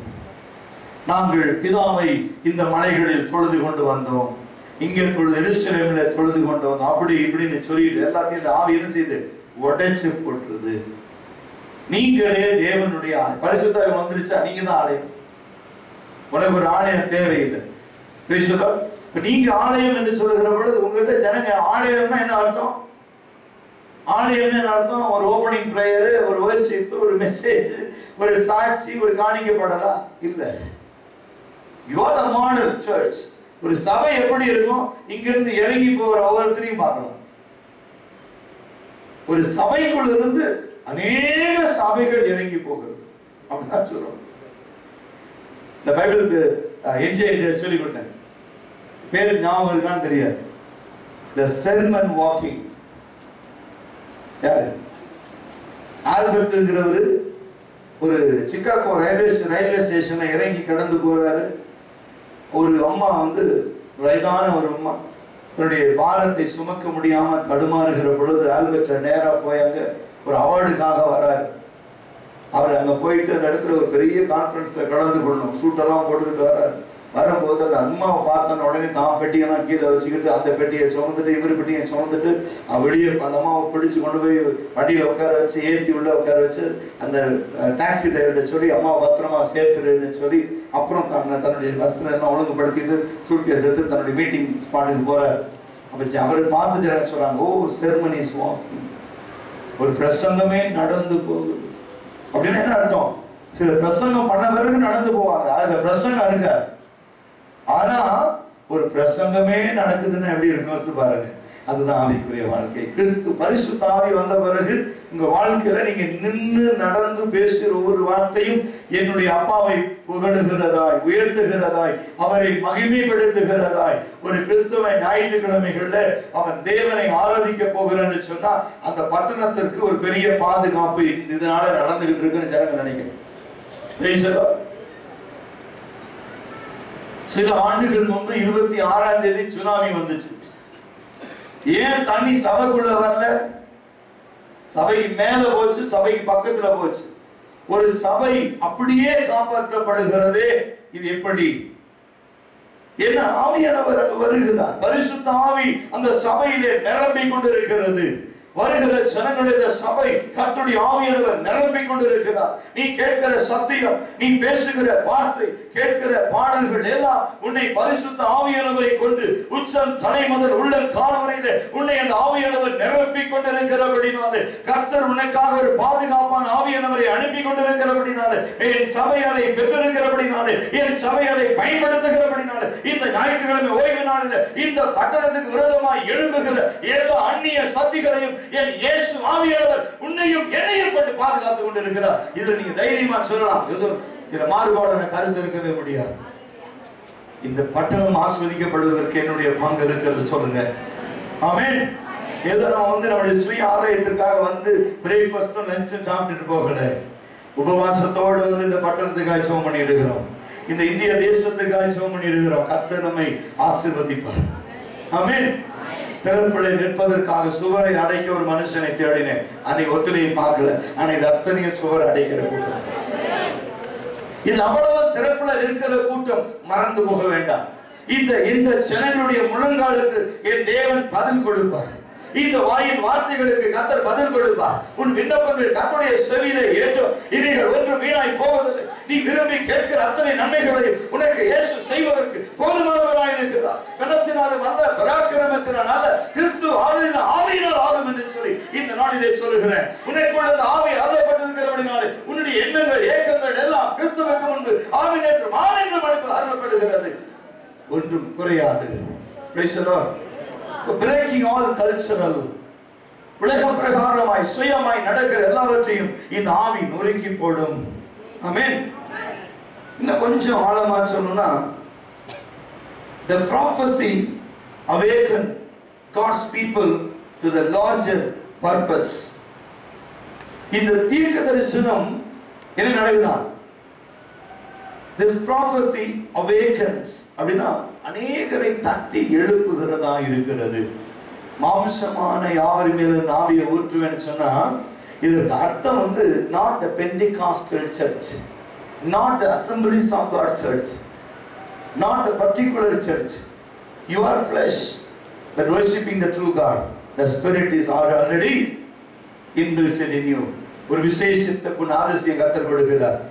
சிலர் சொல்லுவாங்க, உங்க சபை ஆவிக்குரிய சபையா, நீங்க அந்நிய பாஷை பேசுவீங்களா? நான் சொன்ன தெரியாது. உங்க சபை ஆவிக்குரிய சபையா? நான் தெரியாது. நீ அந்நிய பாஷை பேசுவீங்களா? எனக்கு பேச தெரியாது. ஆவி இறங்கினா பேசுவேன் சொன்னாரு. நீ நிறைய பேர் கூப்பிடுறது எங்க சபை ஆவிக்குரிய சபை வாங்க, போய் சுத்தி சுத்தி பாக்குற ஆவியை காணும். சபையில ஆவியை காணும். அந்நிய பாஷை பேசுங்கன்னா என்ன பேசுறதுன்னு தெரியல. அப்ப ஆவிக்குரிய சபையில் அந்நிய பாஷை பேசணும்னு கட்டாயம் இல்லை. அந்நிய பாஷை என்பது ஒருவன் தனக்குத்தானே பக்தி விருத்தி உண்டு பண்ணி கொள்வது அந்நிய பாஷை. செல்ஃப் எடிஃபிகேஷன் சபை சொல்கிறது. ஒருவன் தீர்க்க தரிசனம் சொல்லுவானால் அது சபைக்கு பக்தி விருத்தி உண்டாக்குகிறது. The church should edify to grow in the spirit. ஒரு சபையிலே ஒரு தீர்க்க தரிசன செய்தி கொடுக்கிறோம் என்று சொன்னால் இந்த சபை பக்தி விருத்தி அடையவும், கிறிஸ்துவுக்குள் வளரவும், அநேகரை வளர்க்கவும், அநேகரை உருவாக்கவும் கிறிஸ்துவுக்காய் இந்த கடைசி கால ஊழியம் எழுப்பிக் கொண்டிருக்கிறது. அதற்காக தான் தீர்க்க தரிசன செய்தியை நாம் முன்வைக்கிற பொழுது ஜனங்களுக்குள்ள ஒரு awareness, awakening the people, God's people to grow. This is what Joel chapter 2 verses 28 and 29 mention about very clearly. இது சபைக்குள்ளாக ஒரு பக்தி விருத்தியை உண்டு பண்ணுகிறதான ஒரு அபிஷேகம், ஒரு புதிய ஆவி, ஒரு புதிய பலன், ஒரு புதிய கிருபை, ஒரு புதிய தரிசனம். இந்த சபையிலே இந்த நாளிலே நீ அமர்ந்து இந்த செய்தியை கேட்கும் பொழுது உனக்குள் என் ஆவியானவர் தம்முடைய அபிஷேகத்தை உனக்கு மேல் ஊற்றிக் கொண்டிருக்கிறார். உச்சம் தலை முதல் உள்ள கால் வரையில ஒரு கலக்கத்தோடும், ஒரு வேதனையோடும், ஒரு நிந்தையோடும், ஒரு தடுமாற்றத்தோடு நீ வந்திருக்கலாம். ஆவியானவர் சொல்லுகிறார், I never send you back emptiness. நீ வெறுமையாய் நான் உன்னை அனுப்புவதில்லை, நான் உன்னை நிறைத்து அனுப்ப போகிறேன். You don't know about anything about Holy Spirit. பரிசுத்த ஆவியை குறித்து ஒரு அனுபவம் இல்லாமல் இருக்கலாம், பரிசுத்த ஆவியை குறித்து தெரியாமல் இருக்கலாம், பரிசுத்த ஆவி இதுவரை நீ பெற்றிடாமல் இருக்கலாம். அதை குறித்து கவலை இல்லை. இப்ப ஆவியானவருக்கு நீ ஒப்பு கொடுத்து விட்டாய். Praise the Lord. உன்னை வாயில் திறந்து ஓசன்னா என்று பாடிட்ட. இன்றைக்கு ரட்சிப்பு வேணும்னு கேட்டுட்ட அந்த ரட்சிப்பை கொடுக்க இயேசு ஆவியானவர் போதுமானவராக இருக்கிறார். என்னை பலப்படுத்துகிற கிறிஸ்துவினால் எல்லாவற்றையும் செய்ய எனக்கு பலன் உண்டு. ஹல்லேலூயா. அந்த பலன் உனக்குள் அருளப்படுகிறது. Praise the Lord. இப்போ வேதத்தை எடுத்து வாசித்து பாருங்க. This prophecy awakens God's people to larger purpose. ஒரு பெரிய திட்டத்தோடு கூட ஒரு பெரிய தீர்மானம் என் தேவன் உனக்கு மேல் வைத்திருக்கிறார். என் தேவன் தம்முடைய கிருபை உனக்கு வைத்திருக்கிறார். என் தேவன் ஒரு அடையாளத்தை வைத்திருக்கிறார். நீ கலங்க வேண்டிய அவசியம் இல்லை. Praise the Lord. John Prabhakar ஒரு காரியத்தை சொன்னார். நீ வந்திருந்தப்போ ஆந்திரால ஒரு பாஸ்டர் மிகவும் வறுமையான ஒரு சூழ்நிலை, மிகவும் வறுமையான ஒரு சூழ்நிலை, fully emptiness. திடீர்னு அவருக்கு ஒரு மனிதரை கண்டு ஒரு கூட்டத்தில் ஜெபிக்கும்படியாக போயிருந்த பொழுது ஜெபத்தில் ஒரு அற்புதம் நடந்திருக்கு. வீட்டுக்கு வந்துட்டார். அடுத்த வேலை சாப்பிட உணவில்லை, பிள்ளைகளுக்கு ஸ்கூல் ஃபீஸ் கட்ட பணம் இல்லை. அப்படி ஒரு பயங்கரமான ஒரு சூழ்நிலை. விடிய காலையில ஒரு மனிதன் அவரை பார்க்க வருகிறார். அவர் ஒரு அரசியல்வாதி. வந்து சொன்னா, பாஸ்டர், உங்களுடைய கூட்டத்தை நான் வெளியே காரில் போயிட்டு இருக்கும்போது நிறைய ஜனங்க இருந்தாங்க. கூட்டத்தை நான் ஒரு சத்தத்தை கேட்டேன். சரி, டிரைவர் உணர்த்தப்பட்டு வண்டியை நிறுத்தி டிரைவர் கொஞ்ச நேரம் அந்த ஜன்னலை திறந்து போய் நான் கேட்கணும்னு நினைத்தேன். அப்படி நான் அந்த செய்தியை கேட்டுக்கொண்டு இருக்கும் பொழுது எனக்கு தெரியாம ஒரு வல்லமை எனக்குள்ள இறங்கி இத்தனை கால ஒரு உபத்திரவத்திலிருந்து நான் விடுவிக்கப்பட்டேன். இதை போய் நான் மேடையில வந்து சாட்சி சொல்லுவேன்னு சொன்னால் எல்லா ஜனங்களும் ஐடென்டிஃபை பண்ணிடுவாங்க. அதனால யாருக்கும் தெரியாம உங்களை பார்த்து நன்றி சொல்லிட்டு போலான்னு வந்திருக்கையா அப்படின்னு சொன்னாராம். சரி அப்படின்னு அவர் சொன்னாரா, நான் ஒரு சின்ன ஒரு காணிக்கை கொடுத்துருக்கேன். இப்ப இந்த நேரத்தில் எனக்கு கொடுப்பதற்கு ஒன்றும் இல்லை, ஒரு சிறு தொகை நான் காணிக்கை கொடுக்கிறேன், இதை வச்சு நீங்க ஊழியத்தை செய்கையான்னு சொல்லிட்டு அனுமதி கேட்க வந்துருக்கு. சொன்னா சின்ன காணிக்கை என்ன சொல்லி சின்ன கொஞ்சம் சேர்த்து வச்சிருக்கேன், எனக்கு கிட்ட கொஞ்சம் சின்ன அமௌண்ட் ஒரு காணிக்கை கொடுக்குறேன். பாஸ்டர் சொன்னாராம், இல்லப்பா நீ வந்து சாட்சி சொல்லலை, உங்க அற்புதம் நடந்துச்சான்னு தெரியல, ஆனாலும் சரி கொண்டு வா அப்படின்ட்டான். ஐயா இதுக்கு தான் என் காத்தோட ஃபோன் போட்டாரான். ஏய் அந்த அந்த அந்த மூட்டையை கொண்டு வாங்கடா அப்படின்னா ஃபோன் பண்ணி, ஏய் பத்திரடா மெதுவாக கொண்டு வாங்கடா, ரெண்டு பேரா பிடிச்சி கொண்டு வாங்கடா அப்படின்னு சொன்னாங்க. கொஞ்ச நேரத்தில் படி ஏறி கொண்டு வந்து மூட்டையாக இறங்கினாங்களா. சொன்னாராம், ஒரு 50 இருக்கு, அட்ஜஸ்ட் பண்ணிக்கங்க, அப்பப்போ கொண்டு கொடுக்குறேன் சொல்லிட்டு போயிட்டாராம். மூட்டையை வந்து பார்த்தா 1000 ரூபாய் கட்டு பேங்க்ல இருந்து வச்சிருக்கு. 50 கோடி பாஸ்ட் மயக்க அடிச்சு வந்துருக்கு. என்ன செய்வார்? இன்கம் டேக்ஸ் வந்தா இவரையும் சேர்த்து மூட்டையை கொண்டு போயிருவான். என்ன செய்யுதுன்னு சொல்லி ராடியில கேட்டா சொன்னா, எத்தனை சபை பாஸ்ட் ஏழையா இருக்காங்களோ அவங்களை எல்லாம் கூப்பிடுன்னு சொல்லி அது கிறிஸ்மஸ் டைம் கூப்பிட்டு எல்லாரும் ஒரு ஸ்வீட் பேக்கெட், துணிமணி, பாஸ்ட் டெவலப் பாஸ்ட் அம்மா பிள்ளை எல்லாத்துக்கும் ஒரு ஸ்வீட் பேக்கெட் கொடுத்து ட்ரெஸ்ஸை கொடுத்து கூடவே 1 லட்சம் ரூபாய் பைய உள்ள வச்சு, ஐயா அது சின்ன தொகை யாருன்னு சொல்லாதீங்க. அந்த மாதிரி ஒரு 1000-2000 பாஸ்டுக்கு கொடுத்து கூட அப்படியே இருக்குதான். என்ன செய்யறதுன்னே தெரியல, அவர் பயந்துட்டு இருக்கிறார். அப்படின்னு அர்த்தம், ஆவியானவர் உங்களை பயன்படுத்த ஆரம்பிச்சுட்டாரு. சரியா? விளங்க அவங்களுக்கு நம்ம மூட்டையா கொட்ட வேண்டாம். கையில வரும்போது ஒரு ஆத்மா பிடிச்சிட்டாங்க சபைக்கு. தேவன் எனக்கு செய்த நன்மை இதுதான், நான் கொண்டு வர வேண்டியது மூட்டைய மாதிரி ஆத்மாக்களை கொண்டு கொட்டணும். அப்ப அப்படி ஒரு கிருபை கர்த்தர் நம்ம கொடுக்கிறார். அப்படியே கிருபையை கர்த்தர் கொடுக்கிறார். இதுதான் தேவன் கொடுக்கிறதான ஒரு தரிசனம். அப்ப இங்க சொல்ற என்ன சொல்றாரு, God's people to the large purpose. இந்த ஆவி உங்க மேல ஊற்றுவதற்கு என்ன நோக்கம்? The large purpose. இதுக்காக தான் உங்க மேல ஆவியை ஊற்ற. நான் வந்து கர்த்தரை ஏற்றுக்கிட்டேன், 3 வருஷத்துல வீடு கட்டிட்டேன், 4வது வருஷத்துல கார் வாங்கினேன், 5வது வருஷத்துல இன்னொரு வீடு கட்டினேங்கிறதெல்லாம் அழைப்பு. இன்றைக்கு மரித்தாலும் தேவனோடு சேருவேன் என்கிறதான ஒரு நிலைமையில் கர்த்தருக்காக இத்தனை ஆத்துமாக்களை நான் கொண்டு வந்து சபையிலே சேர்த்திருக்கிறேன். இவைகள் எல்லாம் கர்த்தருடைய நாமத்தை மகிமைப்படுத்துவார்கள். இதன் நிமித்தம் தேவன் எனக்கு ஒரு கிரீடத்தை கொடுக்க போகிறார். இதற்காகவே நான் பண்ணப்பட்டிருக்கிறேன். இதற்காகவே ஆவி என்னை ஊற்றி இருக்கிறார் என்று சொல்லுகிற ஒரு வார்த்தை உனக்குள்ள வெளிவருமானால், அந்த வெளிவருகிற வார்த்தை கர்த்தருடைய ஆவியானவர் உன்னை பயன்படுத்துகிற வார்த்தையா இருக்க முடியும். large purpose. ஒரு பெரிய திட்டத்தை உங்க மேல தேவன் ஊற்ற போகிறார். எதற்காக இந்த செய்தி? இந்த நாள் ஞாயிற்றுக்கிழமை விசேஷமா பாம் சண்டே அப்படின்னு சொல்லும் போது இந்த ஆவி நமக்கு மேல் ஊற்றப்பட போகுது. வெறும் மழை அல்ல, வாயிலிருந்து புறப்படுகிற வார்த்தை கிருபையும் அக்கினியுமாய் இருக்க போகிறது. அப்ப என்ன சொல்ற Lord purpose he has of reaching to the world around us through all who would be available to the work of his spirit. ஜனங்கள், அதாவது அவருடைய ஆவி யாருக்கெல்லாம் தேவை, அவைலபிள். ஆண்டவரே, இந்த ஆவி மட்டும் எனக்குள்ள நீ அருளுவீரானால் நான் கர்த்தருக்காக ஓடுவேன், கர்த்தருக்காக செய்வேன், இதை செய்து முடிப்பேன் என்கிற வைராக்கியம் இருக்கிற உனக்குள்ள இந்த ஆவி அருளப்பட போகிறது.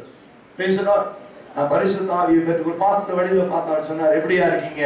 அவர் சொன்னார், என்கிட்ட பரிசுத்த ஆவியை பெற்றுக்கிட்டேன், வரங்கள் இருக்கு, வல்லமைகள் இருக்கு, ஆனா ஒரு இடம் இல்ல சபை ஸ்டார்ட் பண்றது. என்ன செய்யறீங்க? யார் கூப்பிடுறாங்களோ போய் ஜெபம் பண்ணுங்க. உங்களுக்குள்ள இருக்கிற பரிசுத்த ஆவி தூக்கிட்டு இருக்கிறாரு. பெற்றுக்கொண்ட வரங்கள் பயன்படுத்த முடியல. ஏதோ இப்படி வாழ்க்கை ஹேண்ட் டு மவுத், கைக்கு வாய்க்கும் சரியா இருக்கையா, என் பிள்ளை குட்டியோட நான் நல்லா இருக்கையா, செட்டில் ஆயிட்டோம். ஆனா தேவன் ஏதாவது கதவை திறந்தா செய்வோம். ஆனா கர்த்தர் திறந்து எத்தனையோ வருஷம் ஆச்சு. சொன்னேன் நான், உனக்காக கர்த்தர் சபையை திறந்து எத்தனையோ வருஷம் ஆச்சு, நீ போய் பார்க்கல. ஏன்னா இந்த நாட்களில் பார்க்கும் பொழுது everyone wants to do the light ministry. They never try to do hard ministry for God. கிறிஸ்துவுக்காக வைராக்கியமாய் கடினமான ஊழியம் செய்ய யாருக்கும் தைரியம் கிடையாது. ஒரு ஃபாஸ்டிங் அப்படின்னா பயப்படும். 40 நாள் உபவாசமா பயப்படும். பாஸ்டர் ராமா கேட்குறாங்க, எப்போ ஃபாஸ்டிங் 40 days? இந்த வருஷமும் இருக்கா பாஸ்டர்? ராமா இருக்கு. ஏன்னு சொன்னா அவங்க சொல்றாங்க, பயப்படுறாங்க. ஒருத்தர் கேட்குறாங்க, 40 நாள் வந்து போறதுக்கு எனக்கு ஆட்டோவுக்கு காசு இல்லை பாஸ்டர், இந்த வருஷம் நான் ட்ரை பண்றேன், லீவ் கிடைக்காது, ட்ரை பண்றேன். பிள்ளைகள் பல விதமான காரணங்கள், காரியங்கள். ஆனா சொல்றேன், என் கிறிஸ்துவுக்காக நீ எதை செய்தாலும் நூறத்தனையாய் திரும்ப கொடு. நீ தேவனுடைய சமூகத்திலே வந்து நீ நன்மையை பெற்றுக் கொள்ளும்படியா நீ வரல. கர்த்தர் உன்னை ஒரு கருவியாய் பயன்படுத்த போகிறார். உன்னை கர்த்தர் அநேக ஜாதிகளுக்கு உன்னை பயன்படுத்த போகிறார். இந்த ஒண்ணு மட்டும் நிச்சயம். Price the Lord. இன்னைக்கு வைராக்கியமாய் பிரசங்கம் பண்றோமே, இந்த பிரசங்கம் வந்து உங்களை திருப்திப்படுத்தல, என்னை நான் திருப்திப்படுத்திக் கொள்ளுகிறேன். அது எப்பயுமே திருப்தி ஆகாது. Price the Lord. கர்த்தருக்காக செஞ்சுட்டேன், நான் முடிச்சுட்டேன், இதை சாதிச்சுட்டேன், ஒண்ணும் கிடையாது. இப்பதான் ஆரம்பிச்சிருக்கோம் ஊழியத்தை. பிரைஸ் தி லார்ட் சொல்லுங்க. இப்பதான் just we started. Price the Lord. என்னமோ பட்டதடியில் ஆரம்பிச்சேன், முந்தா நேற்று ஆரம்பிச்ச மாதிரி இருந்துச்சு. நேற்று பார்த்தா முன்னேறி பாலத்துல கால் வச்சுக்கிட்டு இருக்கேன். கால் முன்னேறி பாலம் தான் வச்சுக்கணும் பார்த்தா அல்சூர்ல இருக்கு இன்னொரு கால். இப்ப பார்த்தா லிகிற இடத்துல இதுவும் சரியில்லை, இன்னும் கொஞ்சம் அந்த போ, அதான் அவன் ஒளி வந்துடுறாரு. அப்படி என்ன அர்த்தம்? இப்ப இன்னும் ஸ்டடி ஆகல, ஸ்டடி அண்ட் ஸ்டேபிள் ஆகல. இந்த கூட்டத்தை பார்த்து ஒரு நாளும் மயங்கல. This is not a crowd. தேவன் வச்சுக்கிற கூட்டம் வேற, என் தேவன் அனுப்பி இருக்கிற ஆத்துமாக்கள் வேற, உங்களை கொண்டு செய்ய போகிற காரியம் வேற. நான் செய்வதல்ல, உங்களை கொண்டு கர்த்தர் செய்ய போகிறார். நீங்கள் கர்த்தருக்குள்ள வல்லமையாய் கருவியாய் கர்த்தர் இன்றைக்கு உங்களை மாற்றிக் கொண்டு இருக்கிறார். ஆமென். டாக்டர் சொன்னாரா, ஐயா நான் ஊசி போட்டேன், அந்த வியாதியிலிருந்து அந்த ஆள் பிழைச்சுக்கிட்டான். பெருமையா சொல்லுங்க. 5 வருஷம் படிச்சு 1 வருஷம் இன்டர்ன்ஷிப் பண்ணியிருக்கான், ஊசி போட்டான், ஒரு பாராசிட்டமால் இன்ஜெக்ஷன் போட்டான், ஜுரம் நல்லா ஆயிடுச்சு. இதை சாட்சி எழுத முடியும் இல்ல? நீங்களும் நானும் செய்யணும் பாருங்க. படிப்பறிவே இல்லாத ஜனங்க, நீங்களும் நானும் செய்யணும். வேதம் எப்படி இருக்கும்னு தெரியாது. ஒரு கிறிஸ்துவ குடும்பத்துல இருந்தோம், சபைக்கு போகும்போது வேதம் இல்லாம போனோம். ஒரு சபை நடக்கும் போது ஒரு மரத்துக்கடியில் உட்கார்ந்து டீ குடிச்சிட்டு இருந்தோம். ஒரு சபை நடக்கும் போது சபைக்கு வெளியே இருந்தோம், உள்ள இல்ல. அப்படி வாழ்ந்து கொண்ட என்னை கிறிஸ்துவுக்கு வைராக்கியமான சாட்சியா இன்றைக்கு நிற்க வைக்கிறேன். I never be satisfied. எனக்கு என்று ஒரு ஓட்டத்தை கர்த்தர் நியமித்திருக்கிறார், நான் நிறைவேற்றுவேன் ஆவியானவரை கொண்டு. Not my strength, not my might. With the help of the Holy Spirit. அந்த ஆவியானவர் இன்றைக்கு என்னை நிரப்புவதல்ல, உங்களை நிரப்ப போகிறார். உங்களை உருவாக்கி கொண்டிருக்கிறார். கர்த்தருக்காக வல்லமையான சாட்சியாய் கர்த்தர் உங்களை பயன்படுத்த போகிறார். நீ கை நீட்டுகிற ஜனத்தம் எந்த சேதத்தையும் நீ கரம் நீட்டுகிறாயோ விசுவாசிகள் அலறி ஓடும். யார் மேல் கை வைக்கிறாயோ வியாதிகள் மறையும், விழிசூனியங்கள் கட்டுகள் உடைக்கப்படும், மந்திரவாதங்கள் இல்லாமல் போகும். ஆமென். மந்திரவாதியெல்லாம் மந்திர மூட்டையை காலி பண்ணிட்டு ஓடணும். கர்த்தர் அப்படியாய் அபிஷேகம் பண்ண போகிறார். இந்த பட்டணத்தை கர்த்தர் எழுப்புதலை உன்னை கொண்டு செய்ய போகிறார். உன்னை கொண்டு கர்த்தர் உருவாக்கி கொண்டு இருக்கிறார். Price the Lord. Price the Lord. ஆவியானவர் சொல்றாரு, தீர்க்க தரிசனம் ஊழியக்காரன் பார்த்த காலம் மறைஞ்சு போக போகுது. இனி ஊழியக்காரனுக்கு சொப்பனம் வராது, தரிசனம் வராது. ஏன் சொல்லுங்க? கண்ணு மூடுன்னு என்ன நினைக்கிறோம்? Always selfishness. அது இருக்கக்கூடாது. கர்த்தர் சொல்றாரு, கண்ணை மூடுனா தரிசனம். அடுத்த வேலை என்ன செய்யும்? அடுத்தது இங்க போ, அடுத்தது அங்க போ, இதை செய், இவங்களுக்கு ஓடு, அவங்களுக்கு ஓடு, இதை பண்ணு, அதை பண்ணு, விரட்டிக்கிட்டு இருக்கிறாரு. அதுக்கு பயந்து ரொம்ப பேர் சொப்பனமே பார்க்கறது. ஒரு பாஸ்டர் சொன்னாரு என்கிட்ட, ஐயா நான் தூங்கி 4 நாள் ஆச்சு அப்படின்னா. எனக்கு ரொம்ப கவலை ஆயிடுச்சு. அவர் பார்த்தோன்னே என் கண்கள்ல கண்ணீர் அப்படியே போட்டுது தார தாரியா. ஐயா 4 நாள் ஆச்சா தூக்கி. ஏயா என்ன ஆச்சு? அவர் சொல்ற, தூங்குனப்பெல்லாம் சொப்பனம் வருது பாஸ்டர், தூங்குனா சொப்பனம் வருது, கண்ணை முன்னா தரிசனம் கொடுக்குறாரு, இங்க போ அங்க போங்கிறாரு. அதெல்லாம் நான் முடிச்சுக்கிட்டே இருக்கிறேன். பயம் பயம். கர்த்தர் எங்க அனுப்பிடுவாரோன்னு பயம். எனக்கு கம்ஃபர்டபுளா இருக்கு பாருங்க.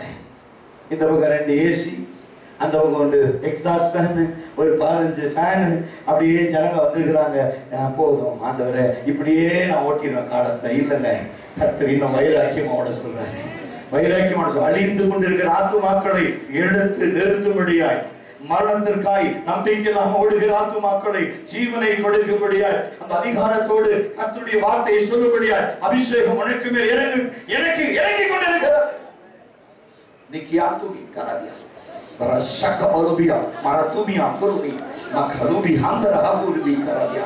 பெற்றுக்கொள்ள அபிஷேகத்தை, பெற்றுக்கொள்ள அபிஷேகத்தை. உனக்குள்ள ஒரு புதிய வைராக்கியம் எழும்பணும். நான் இத்தனை காலம் ஒரு கிறிஸ்தவனா இருந்தேன், ஆனா கிறிஸ்து விரும்பின வாழ்க்கை நான் வாழல, கிறிஸ்து சொன்னதை செய்யல, வேறு பெயர் கிறிஸ்தவனா இருந்தேன். I am a namely Christian, but I never committed anything for Christ.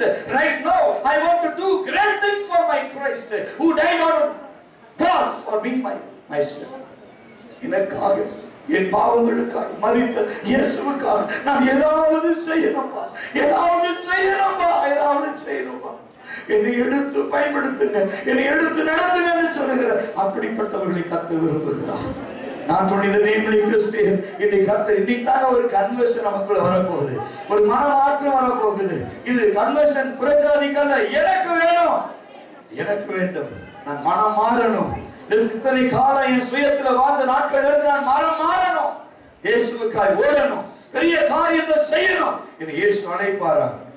என்னை இயேசு பயன்படுத்துவாரா? எவ்வளவு பேர் ஒப்பு கொடுக்க போறீங்க? அடுத்த காரியம் சொல்றாங்க, the result of this will be the salvation of all those who call upon the name of the Lord. 2:32 பாருங்க. அந்த ஆவி யார் மேல் அனுப்ப போகிறார்? அந்த ஆவி யாருக்கு மேல் வரப்போகிறது? இந்த வசனத்தை நாம் எழுந்து வாசித்தோன்னு ஜன்னலாம் சாத்திருங்க. பரிசுத்த ஆவி மேல இறங்க போகுது. கர்த்தருக்காய் பெரிய காரியம் செய்ய போகிறார். வியாதி இருக்கிற இடத்துல கை வச்சுக்கோ, இப்ப சுகமாக்க போகிறார். Price the Lord. கடன் பிரச்சனையா, உன் பர்ஸ் எடுத்து தூக்கி பிடிச்சுக்கோ, உங்க பர்ஸ் எடுத்து பிடிச்சுங்க. Lord, so long this purse is empty, but I want to be filled. I want to give to people, not take from people. சொல்லுங்க. Praise the Lord. வியாதியா கை வச்சுங்க. தரித்திரமா உங்க ஹேண்ட்பேக் பிடிச்சுங்க. ஞானமா பைபிளை பிடிச்சுங்க. கர்த்தருடைய வல்லமை இறங்க போகுது. ஹalleluya. Right now, please stand on your feet. Joel chapter 2 verse 32 எடுத்து வாசிங்க. எனக்காய் வாசிங்க. அப்பொழுது கர்த்தருடைய நாமத்தை தொழுது கொள்ளுகிறவன் எவனோ அவன் ரட்சிக்கப்படுவான்.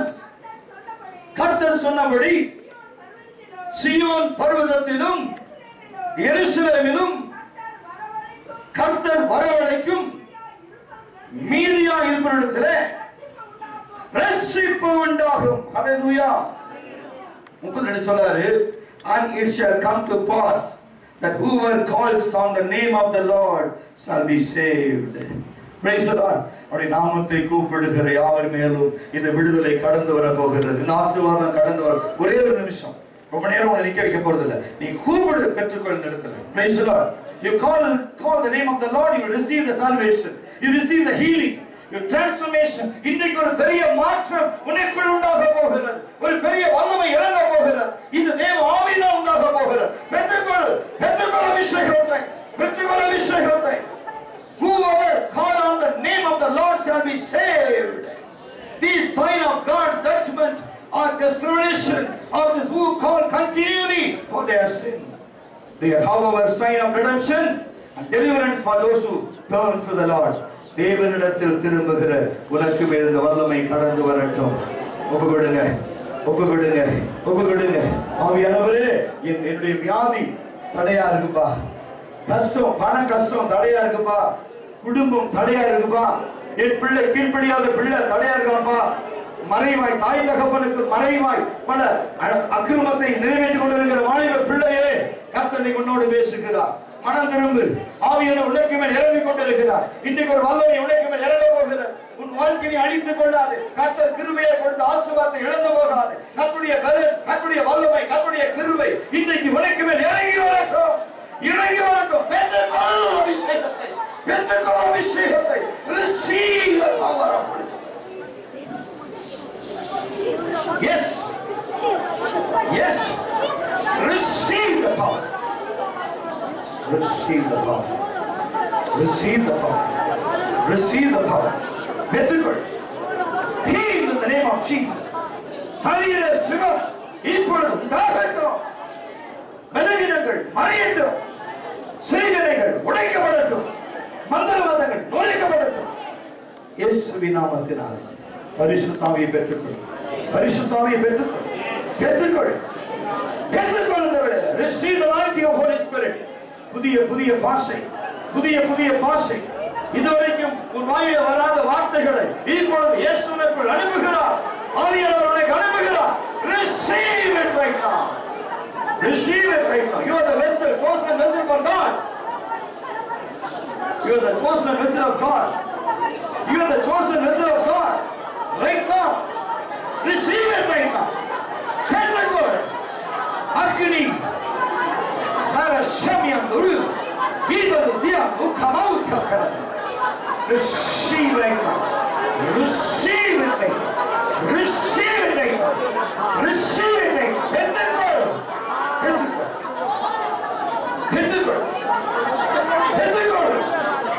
நீ கர்த்தருடைய கையிலே பயன்படுத்துகிற ஒரு பாத்திரம். You are the vessel of God. அவருடைய ஆவி உனக்கு மேல் இறங்கி வருகிறார். Yes. In the name of Jesus. எல்லா பலவீனமும், எல்லா சோர்வுகளும், எல்லா நெருக்கங்களும், மரண பயம் இப்பொழுது எடுக்கப்படுகிறது. The fear of death. அநேக சகோதரிகள் ஒரு மரணத்தை குறித்த பயம் உண்டு. இயேசுவை சொல்லுகிறார், yes, I will take away the fear of death. மரண ஆவி உனக்குள் எடுக்கப்படுகிறது. Yes, doubting spirit, சந்தேகத்தின் ஆவி எடுக்கப்படுகிறது. Yes, இப்பொழுது பெற்றுக்கொள்வாயாக. Receive right now the name of Jesus. அன்பின் ஆண்டவரே, இந்த ஆவியை நீ அனுப்பி அவர்களை விடுவித்ததற்காக நன்றி. தொடர்ந்து பயன்படுத்த போகிறேன் என்று சொல்லி இந்த ஆவி அவர்களுக்குள் நிலைப்படுத்தினதற்காக உமக்கு நன்றி செலுத்துகிறோம். கடந்த இந்த யாவரையும் நீ பொறுப்பெடுத்துக் கொள்ளும். ஆசீர்வதியும். இயேசுவின் நாமத்தில் ஜெபிக்கிறேன் பிதாவே. God bless you. Please be seated.